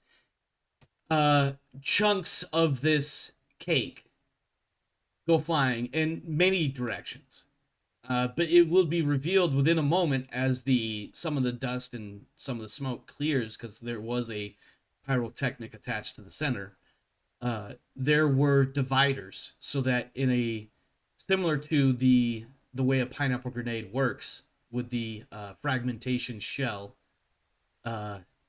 you will notice that he managed to place the pineapple cake almost strategically so that several pieces do go flying in various directions, but everybody has a plate directly in front of them with a piece landing right where it's supposed to land on the plate.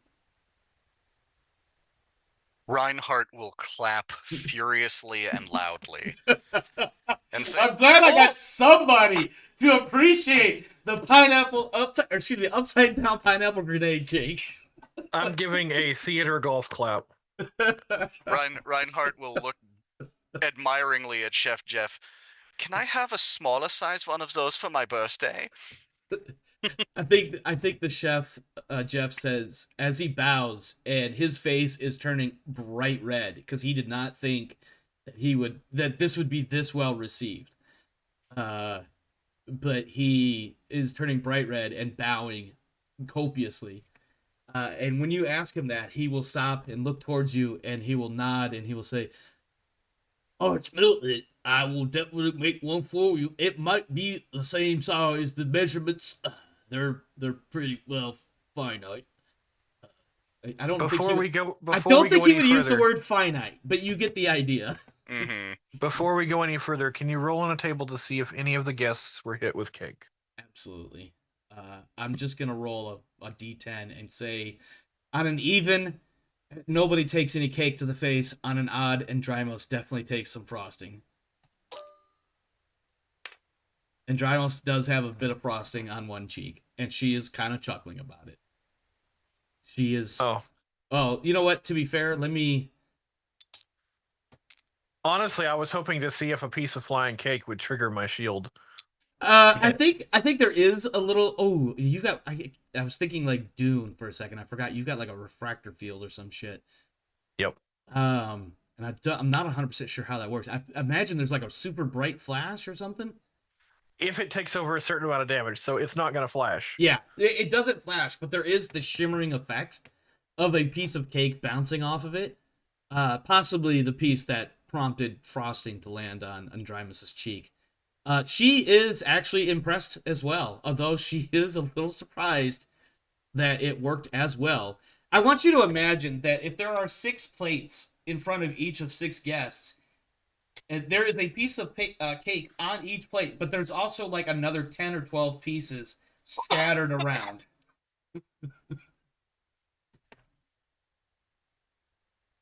But the upside down pineapple grenade cake has been served, and at this point, the chef Jeff and his sous chefs will withdraw with their cart, and a large bottom portion of the cake remains at the center of the table.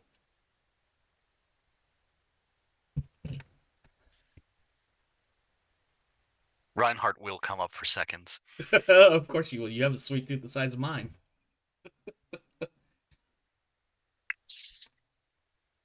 Yeah, I can't say much. What is Jace's thoughts? Oh, I can't see what you. Hold on. I don't have Zoom. He held up a cup of yogurt, I believe. Yes. With fruit. Ah. Oops, that's not what I wanted.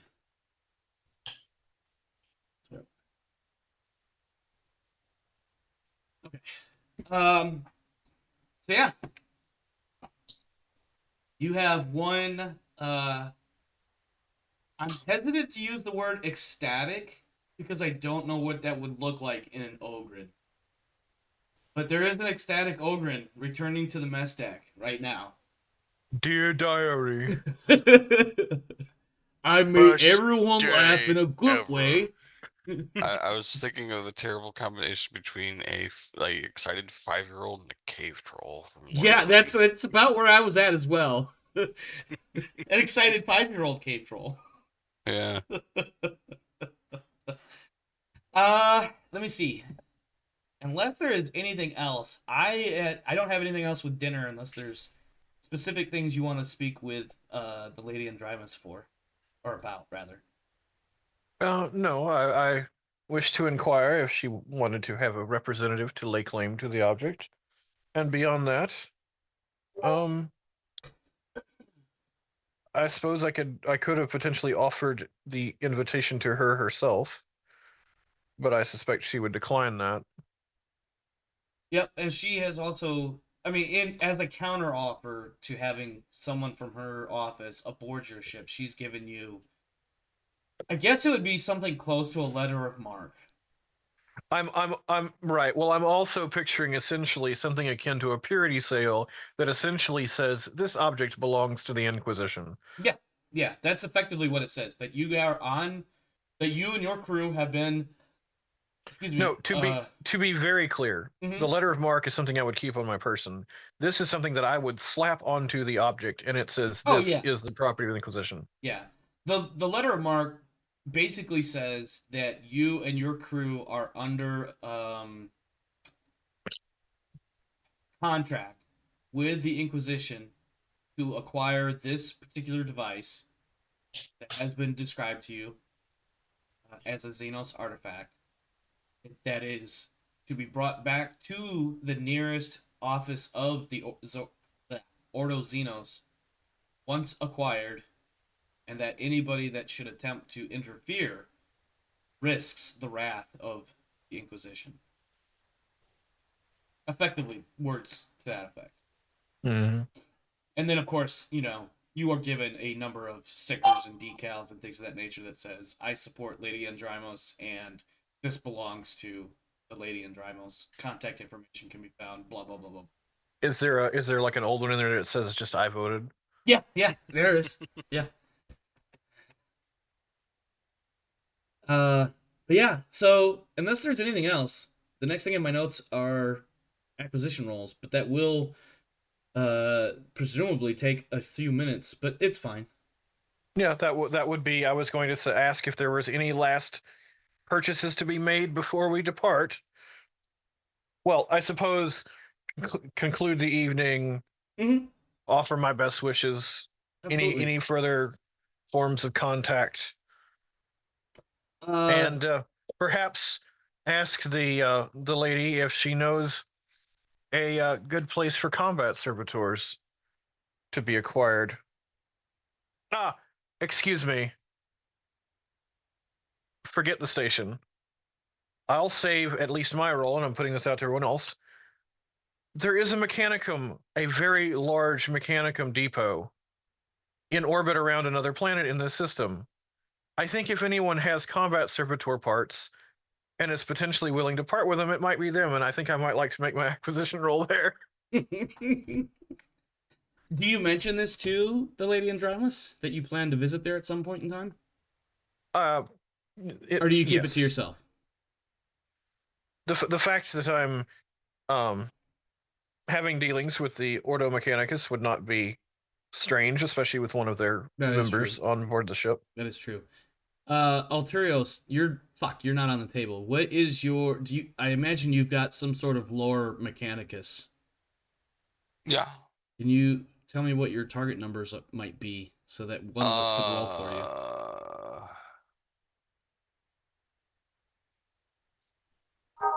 Lower Objectus Mechanicus is trained, that's intellect, which makes it a 58.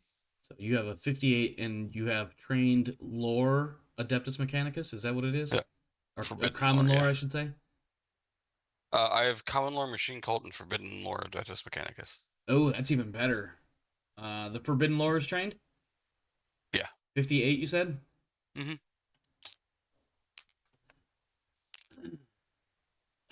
Wow. 5 degrees of success. You're welcome. Maybe we should just ask you to roll for me.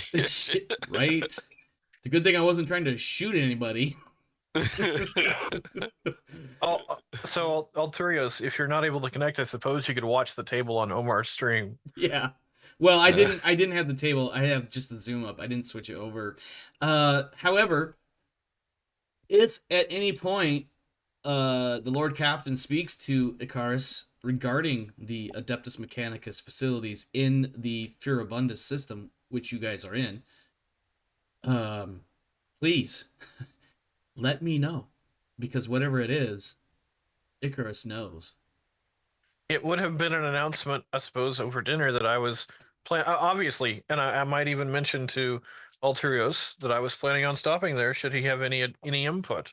Okay. Give me a second. Let me review something really quick just to make sure my memory is working correctly in this particular fact. Because this will have some significant bearing based on this information that I think it is and the role that Icarus just made. I also would probably be inquiring if there were any duties that we could carry out for them for furthering our relationship. You're talking with the Adeptus Mechanicus, the local hives and whatnot? Yeah. Not hives, but you know what I mean. Okay, give me a second.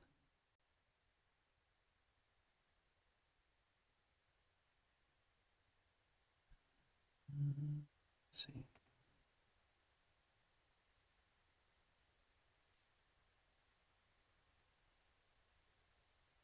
Oh, by the way, Alturios, did you decide if that was going to be your personal servant or not? You said give you a wink to think about it. Oh, yeah, no, go ahead and take it. Really? All right.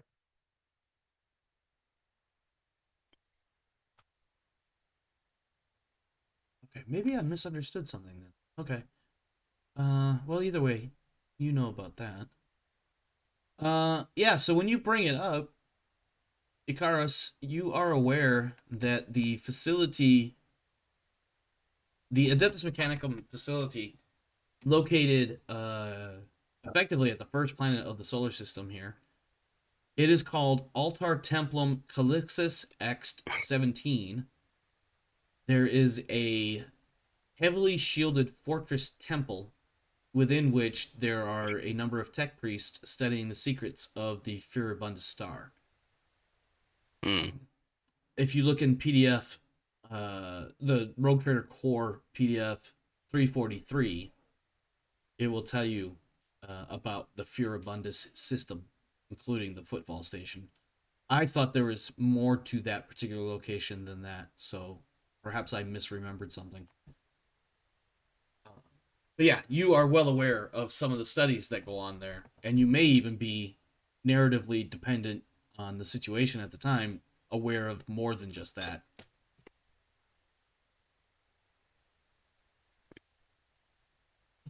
By which I mean, there may be more story there at some point, should we pursue that particular course. All right, I'll relay that to Burgadio. Because you could say his name, but I can't.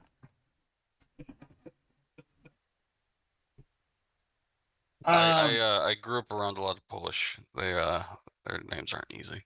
Yeah, no, they are not. Brzydskowicz. Is there anything else, or shall we move on to acquisitions? I think we're ready for acquisitions. Okay, we will start with Winter. Winter, what sort of items would you like to acquire?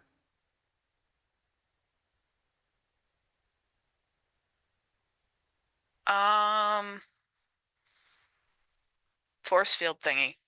For the life of me, can't remember the word, what it's actually called. We talked about it as one of my options. There's several different ones. There's like conversion field. There's a refractor field. There's something else that I can't think of off the top of my head. I think page 130 of Into the Storm has the... Okay, it's in the Into the Storm book. Okay. I, for the life of me, had trouble finding it, so... Yes. Archaeotech shield, conversion field, displacer field. There's some Eldar shit that I'm not going to allow. At least not now.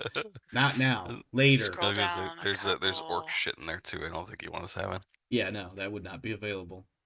Not now. Later, perhaps. You said it was on page 130? 131, if you scroll past that. The PDF's 131. Table 3-9 fields. So it looks like there's a couple of them.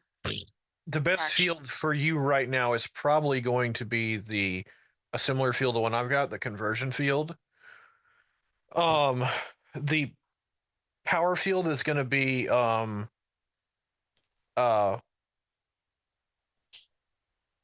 something too unwieldy or not great. So the refractor field, the displacer field is probably going to be too hard of a roll. I would probably try to aim for the conversion field, but you could get it at a better crafted level, because at common crafted, it essentially has a 50% chance and a 10% chance of overload.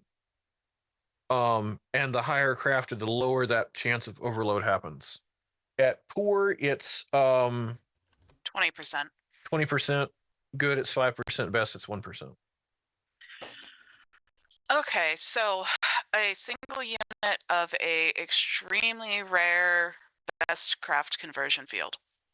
Do you have the chart for the acquisition for that up? I can never quite remember what that is. Yeah. Okay, I'm looking at it right. So extremely rare is minus 30, countered by the individual, and then you're left with a minus 30 for best. So that would be a 17. 17%. Yep. I'm willing to make that roll. Okay. You can add fate to make it a 27 if you want. Yes, I will. And then if I mess it up, can I re-roll with fate as well? Yes, it'll be just one more point, but it'll have the same 27 target number. Okay, so 27 first roll. That is a success. A 9. Cool, so... That would have succeeded without your best fate craft points, by the way. conversion field. Let me write that in there. Yep. That's better than mine. Yep. Well, it's her Psyker connection. She found another Psyker adjacent type that was like, no, Booyah. No, sister, this is what you want. Don't listen to that man over there. I don't know why I threw that whole anti-men thing in there, but Yeah, not all psychers are women, right? I'm well aware of that. That's part of the reason why I said I don't know why I threw that man bashing shit in there. You gotta quit confusing us with Dune. I Okay? know. I'm sorry. not Dune a Prophecy user. came I'm out not the other a Ben night. Cassette witch. Okay? The Dune spice Prophecy came. must flow. The spice He must keeps flow. confusing my character with a Ben Cassette, and it's just a little weird. All right, Reinhardt. I'm just gonna go clockwise as I see the table. So Sweet. All right, so I would like a good quality Mazoa Meltagun. okay, what is the rarity on that? The rarity on the Mazoa Meltagun is rare. All right, that is -10, so that puts you at a 37, but plus 30 because I'm imagining you're only getting it for yourself. So now And you're throw an extra 5 on it for the red dot sight. so you're sitting at a 62. Is that what I'm hearing? Believe so. And then okay, hold on. All right, so rarity is rare, Yes. -10, -5 because you want this extra part to go with it. So it's Yes. -15. What's the craftsmanship? Good. That's -25. Yeah. So you're actually sitting at a 52. 52. Should be. Yeah, it'd be a +5 net. So Okay. please, And I will spend the fate. of course, Or 62. You sure you don't want a best quality? I am. Good is all I need. All right. Is it anything?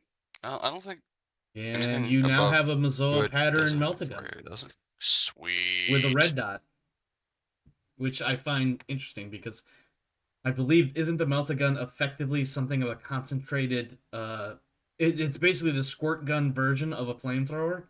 It's a single shot only. So that makes it work with the red dot. Okay. Meltas do good against armor though, so they're like Correct. running up to a tank, shooting plasma, Yeah. plasma into the viewports, and then watching everybody and say, "Oh, yeah." They are less prone to failure than plasma guns and work best at shorter ranges. Okay. Prized by raiders and corsairs for close-in fighting and boarding actions, it is an ideal weapon for cutting through bulkheads or armor. Alrighty. If my salamander wasn't toting a Mastercraft flamer, they probably would have been toting a Melta. That checks out for the salamanders. Speaking of salamanders, Alturios, you're not on the table, but it is your turn for an acquisition roll. What would you like to go for, sir? There's a couple of things I was looking at, and I'm kind of debating. I just realized they don't actually have an Omnisian axe. I only have a normal power axe, and you don't have the Omnissiah axe? No, it said pick a power axe as one of the things, so not the Omnisian axe. Okay. So I imagine you're gonna go find you a Omnissiah sanctioned axe, even though it has no additional benefit besides the stats. Probably the same time Rev is going for his Oh, you're gonna do it when you go to talk to the admech at the innermost planet? I could probably save that roll until that. That'd probably make more sense. It actually has a huge benefit, Omar. What's that? It's got a combi tool built into it. A Gerber is all I heard, but yes. the AdMech 40K version of a Gerber multi-tool. Got it. Yes, that comes. I believe it's a +20 bonus to tech use. Yeah, so no, that totally fucking checks out though. Swiss Army battle axe. So I think in lieu of that, I'll. What's the rules on grenades? What as far as acquiring grenades? The same depends as on the grenade. Yeah, the same as everything else. Yeah, but like, do I have to specify like I want 5 of these grenades, 3 of these grenades, or? It's like ammo. Does it show like a unit of issue of some sort? You're considered to have them.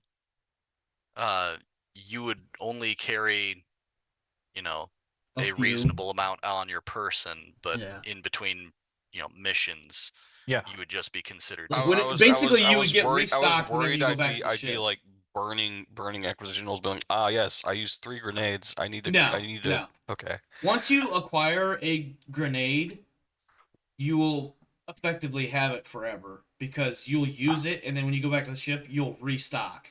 The only reason you would need to require more grenade or acquire a larger amount of grenades is if you were buying them for the party. Yeah, or Okay. a squad of grunts or a division of grunts or whatever the case might be.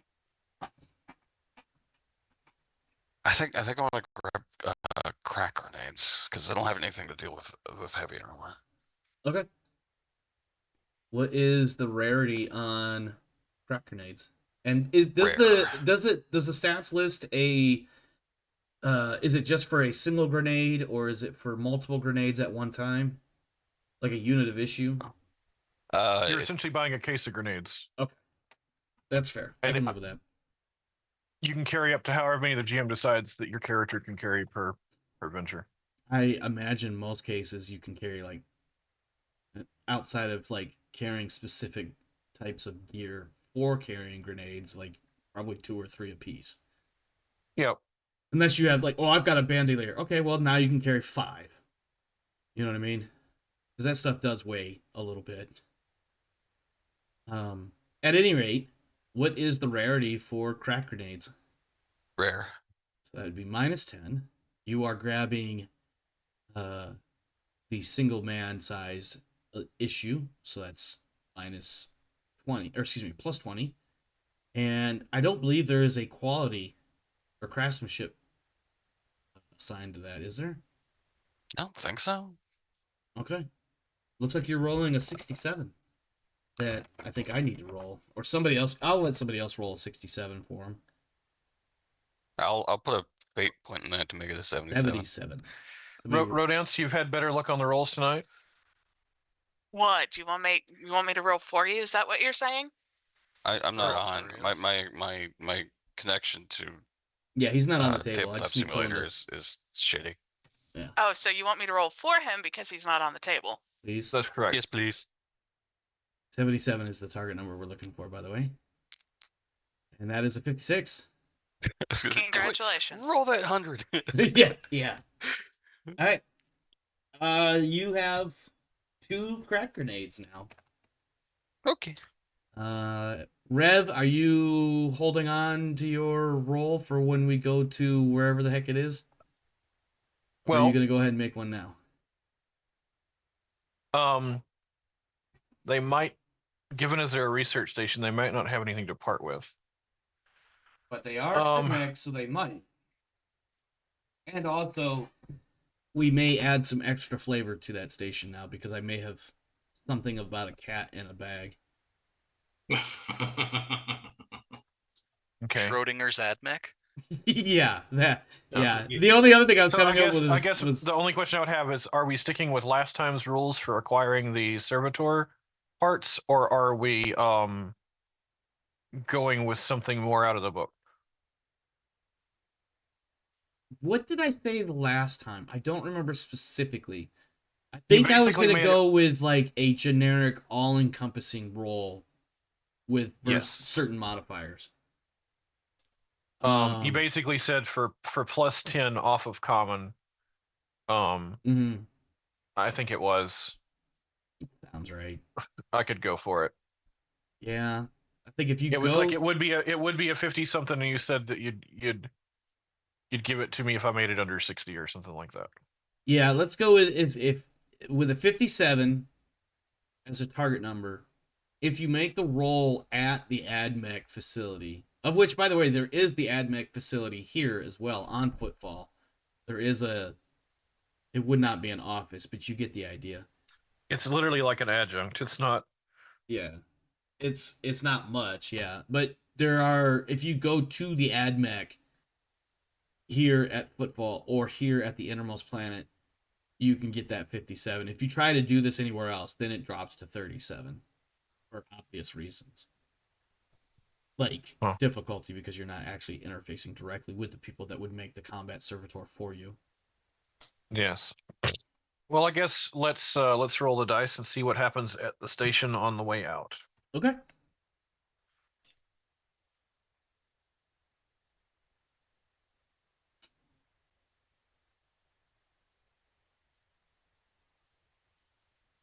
I'm imagining Rev is alt-tabbing to get himself onto the table. What? I assumed you were going to RP what was going to happen at the station before I made my roll. Am I doing it now? Oh, I apologize. I misunderstood. I thought you were going to roll now. No worries. Jace, what acquisition rolls would you like to make at this time, if any? Will it be easier to acquire a conversion field if I do it at the AdMech facility? I don't think there would be any appreciable bonuses there or here. Okay. Then I'm just going to go for that with the best quality. Okay, so best is -30. What's the rarity on the conversion field again? He has to get under 17. It's the exact same roll that Ronas just made. That's fair. I couldn't remember all the modifiers, so 17 or 27 if you drop a fate point on it. I will definitely drop a fate point on it. Absolutely. So 27? Correct. That is 4 degrees of failure. You can drop another fate point to reroll at a 27. Yep, I will. Alrighty. Don't know why the one die went off the side like that, but 70 is the result. Fuck. So, at your next port of call, you may make another roll. Yeah. On that, or well, you'll get more acquisition opportunities. I believe that's everybody. I didn't miss anyone, right? I don't know why I'm thinking I did. You missed yourself. I don't get acquisition rolls. I'm the GM. I get whatever I want. All right. So, Thule, could you go onto the station and buy me some? Thule is a totally different organization of which he is not at all affiliated. I'm sorry, Thale, could you go on board the station and buy me a combat servitor, please? Heavy bolt gun if you can. I think Thale just looks at you like, it's on the list, sir. On that note, because the very next thing I have would be translating into the warp, let's hold that for next episode. Yes, please. We will do warp stuff. I'm sorry? We don't need to translate into the warp to go to the edge of the system. That is true. That is true. What if we want to be funny? But we will do...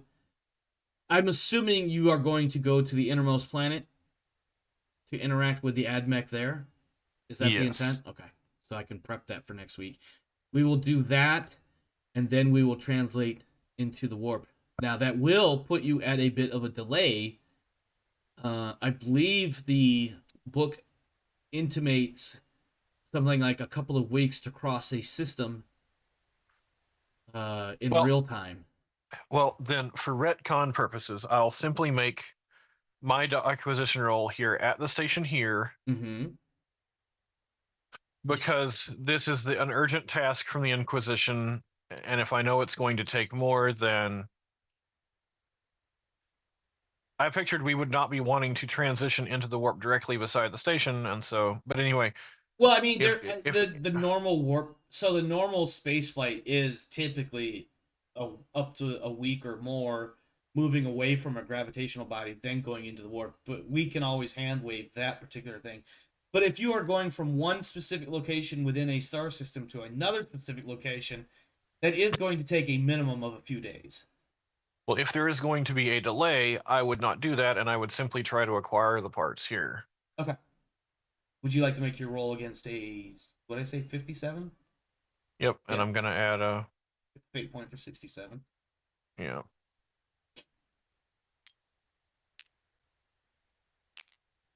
That is a success.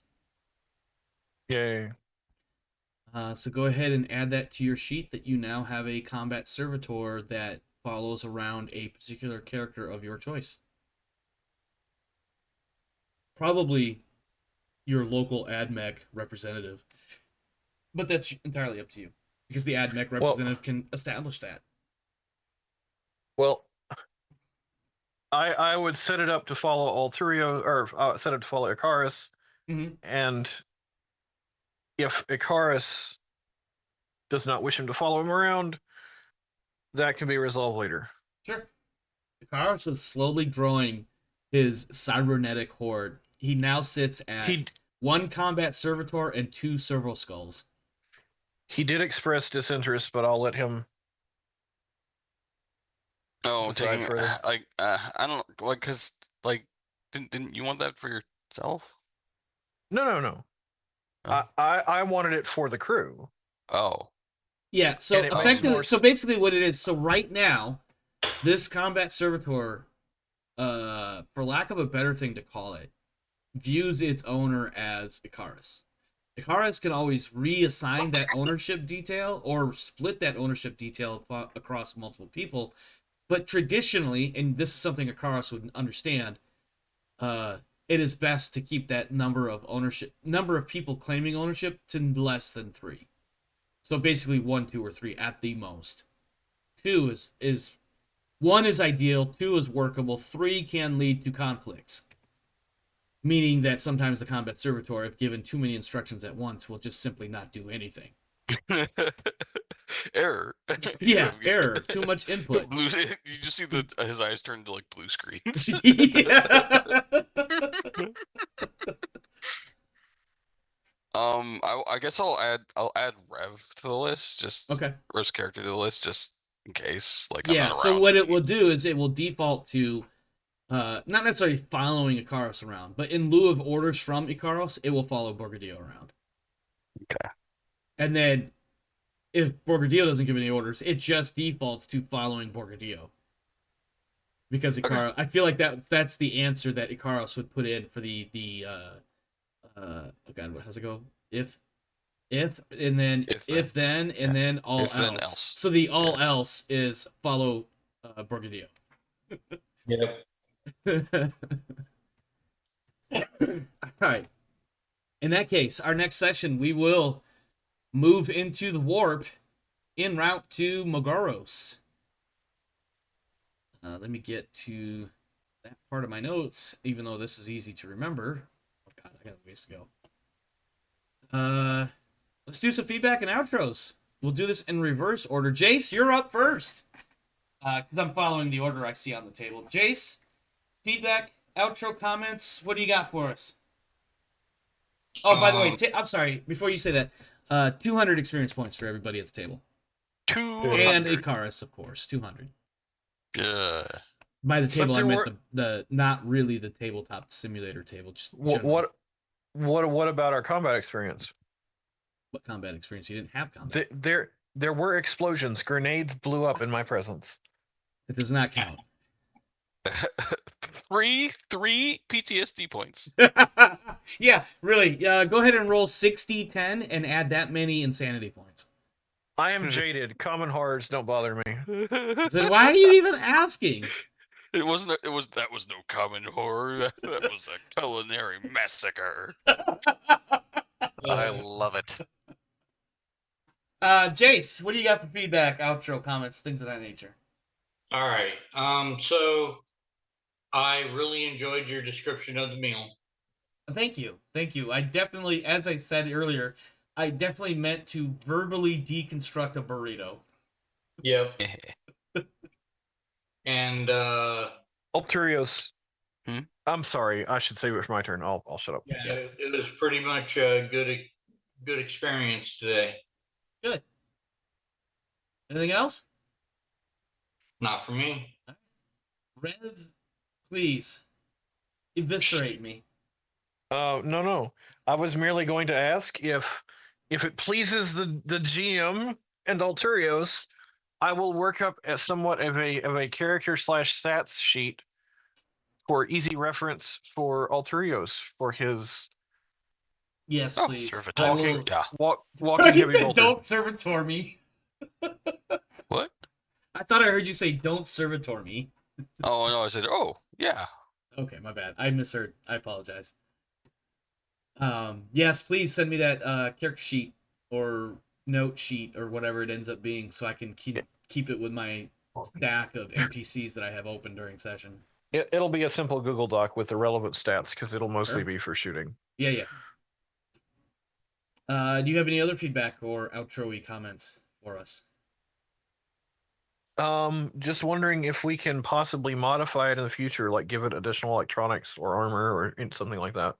That is something I would have. Well, you guys can also do the research on and let me know what you find. There's nothing in the book about it. I'm asking since it's going to be I'm not planning on getting a giant army of servitors. I'm merely asking for one that can. Imagine that it's Alterios' experimental combat servitor. This is his great work. The Ghost I Bears. have converted him into a tank. It's just gonna be Sir Gregor after he was poisoned by the Viper in fucking armor with a mace hole in it. Not a mace hole, spike holes or whatever the fuck it was. It's just gonna be this dead dude walking around inside a body armor suit.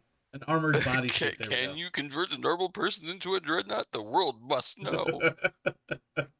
That's what it is. It's a normal human-sized scaled dreadnought.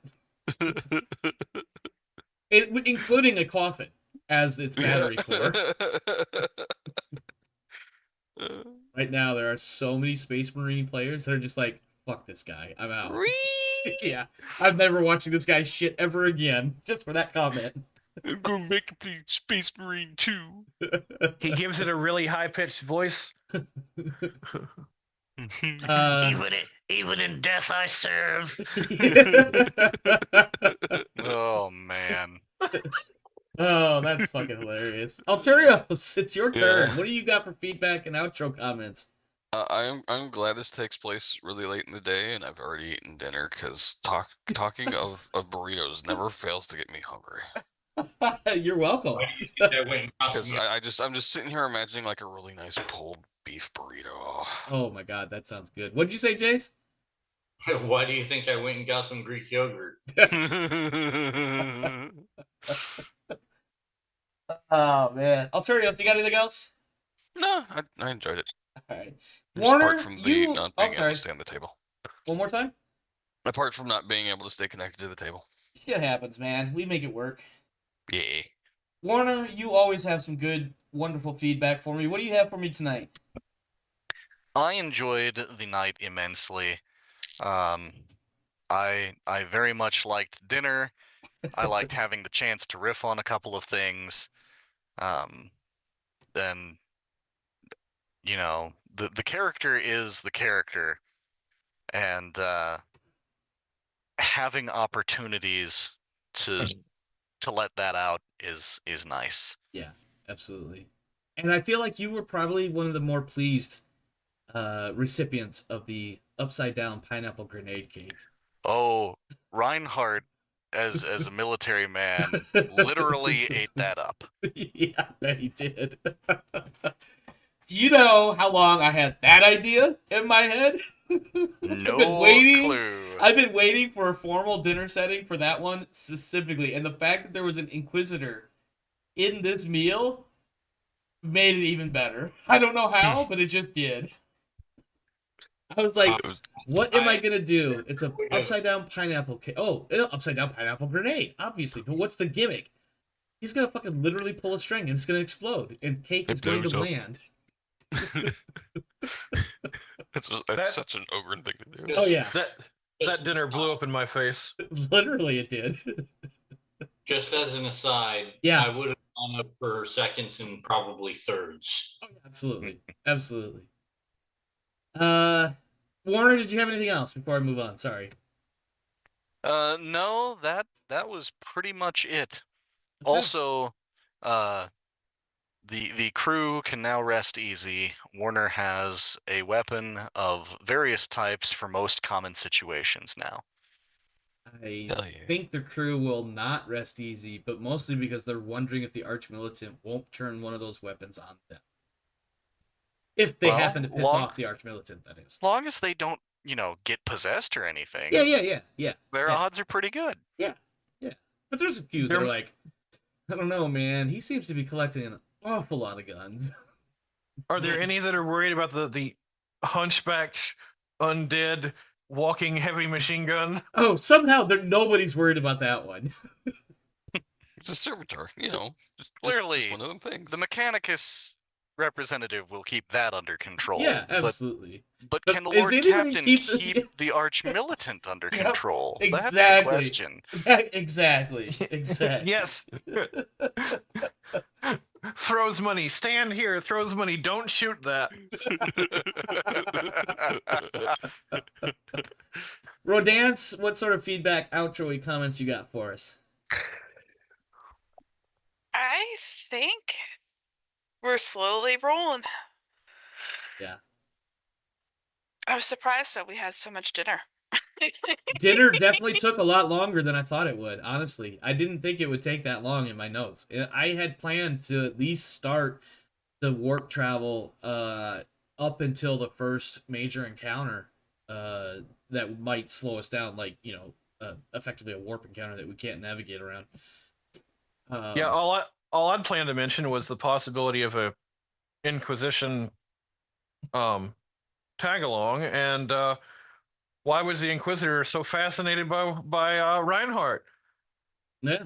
Turns out it was just the GM dropping the dead gum ball. No, it turns out it was the GM wanting to reference, or at the time, wanting to reference some of Reinhardt's backstory. Sorry, the GM was trying to do the GM's job. No. Reinhardt appreciates it. Sure, Reinhardt appreciated it. Now if I could just incorporate the other player characters at the fucking table, I'll get them. Don't worry, I'll get you all. Sorry, all three of us are not going to the Mechanicum station for the lore there. It's just priorities. On that note, it probably wouldn't. Character to be asocial. I'm totally fine. Yeah, I may have misspoke slightly. It probably wouldn't take you necessarily 2 weeks or thereabouts to get from, It was my understanding that the station was the outermost planet and on the way out of the system. If it is the outermost, I'd have to look at the text again. If it is the outermost, it might actually take 2 or more weeks to get to the center of the solar system. I was thinking it was more like, Earth-Mars range, or the equivalent based on whatever star type it is. And therefore that would probably only take about a week or so. But that also is very subjective in that. I did understand it to be Earth-Mars range based off where the station was, but I also thought it was like on the way out, relatively speaking. But I could be wrong. Gotcha. I'll have to. If it's studying the star, it would make more sense for it to be further in. Oh yeah, absolutely. It would be that particular facility. I've always envisioned it as being the innermost planet. I just thought there was something different there than what I had read tonight, but that is unimportant. On that note, that is it for us here tonight. Thank you, my friends, for stopping by. Thanks for hanging out. We really appreciate it. If you enjoyed the show, please consider liking and subscribing either here on Twitch or on YouTube. Please also consider joining our Discord server, the link for which you can find in the description to this video below if you're watching on YouTube, or if you're still on the stream for the next minute or two, !Discord. That will give you the link to the Discord server. You can come hang out. Excuse me. You can come hang out with us, talk shit to us, tell us how we're doing a wonderful job, or tell us how we're screwing it all up, or just generally hang out with us. Most of us don't bite, and most of us charge to bite, so that was a really bad joke, but I digress. That is it for us tonight. Stay safe out there, my friends. I'd say that's actually more accurate. Yes, see, if you haven't noticed, what I like to do is I'll throw the stupid joke out, and then I'll say that's a stupid joke, even though the truth is all along I meant the stupid joke. It's similar to the negative comment sandwich. That was also really bad. Stay safe out there, my friends. This world is a grimdark world, so make sure you're doing what you got to do to take care of you and yours. And as for me and mine, we are out of here. Have a good night, my friends. We'll see you next time. Auf Wiedersehen. Bye.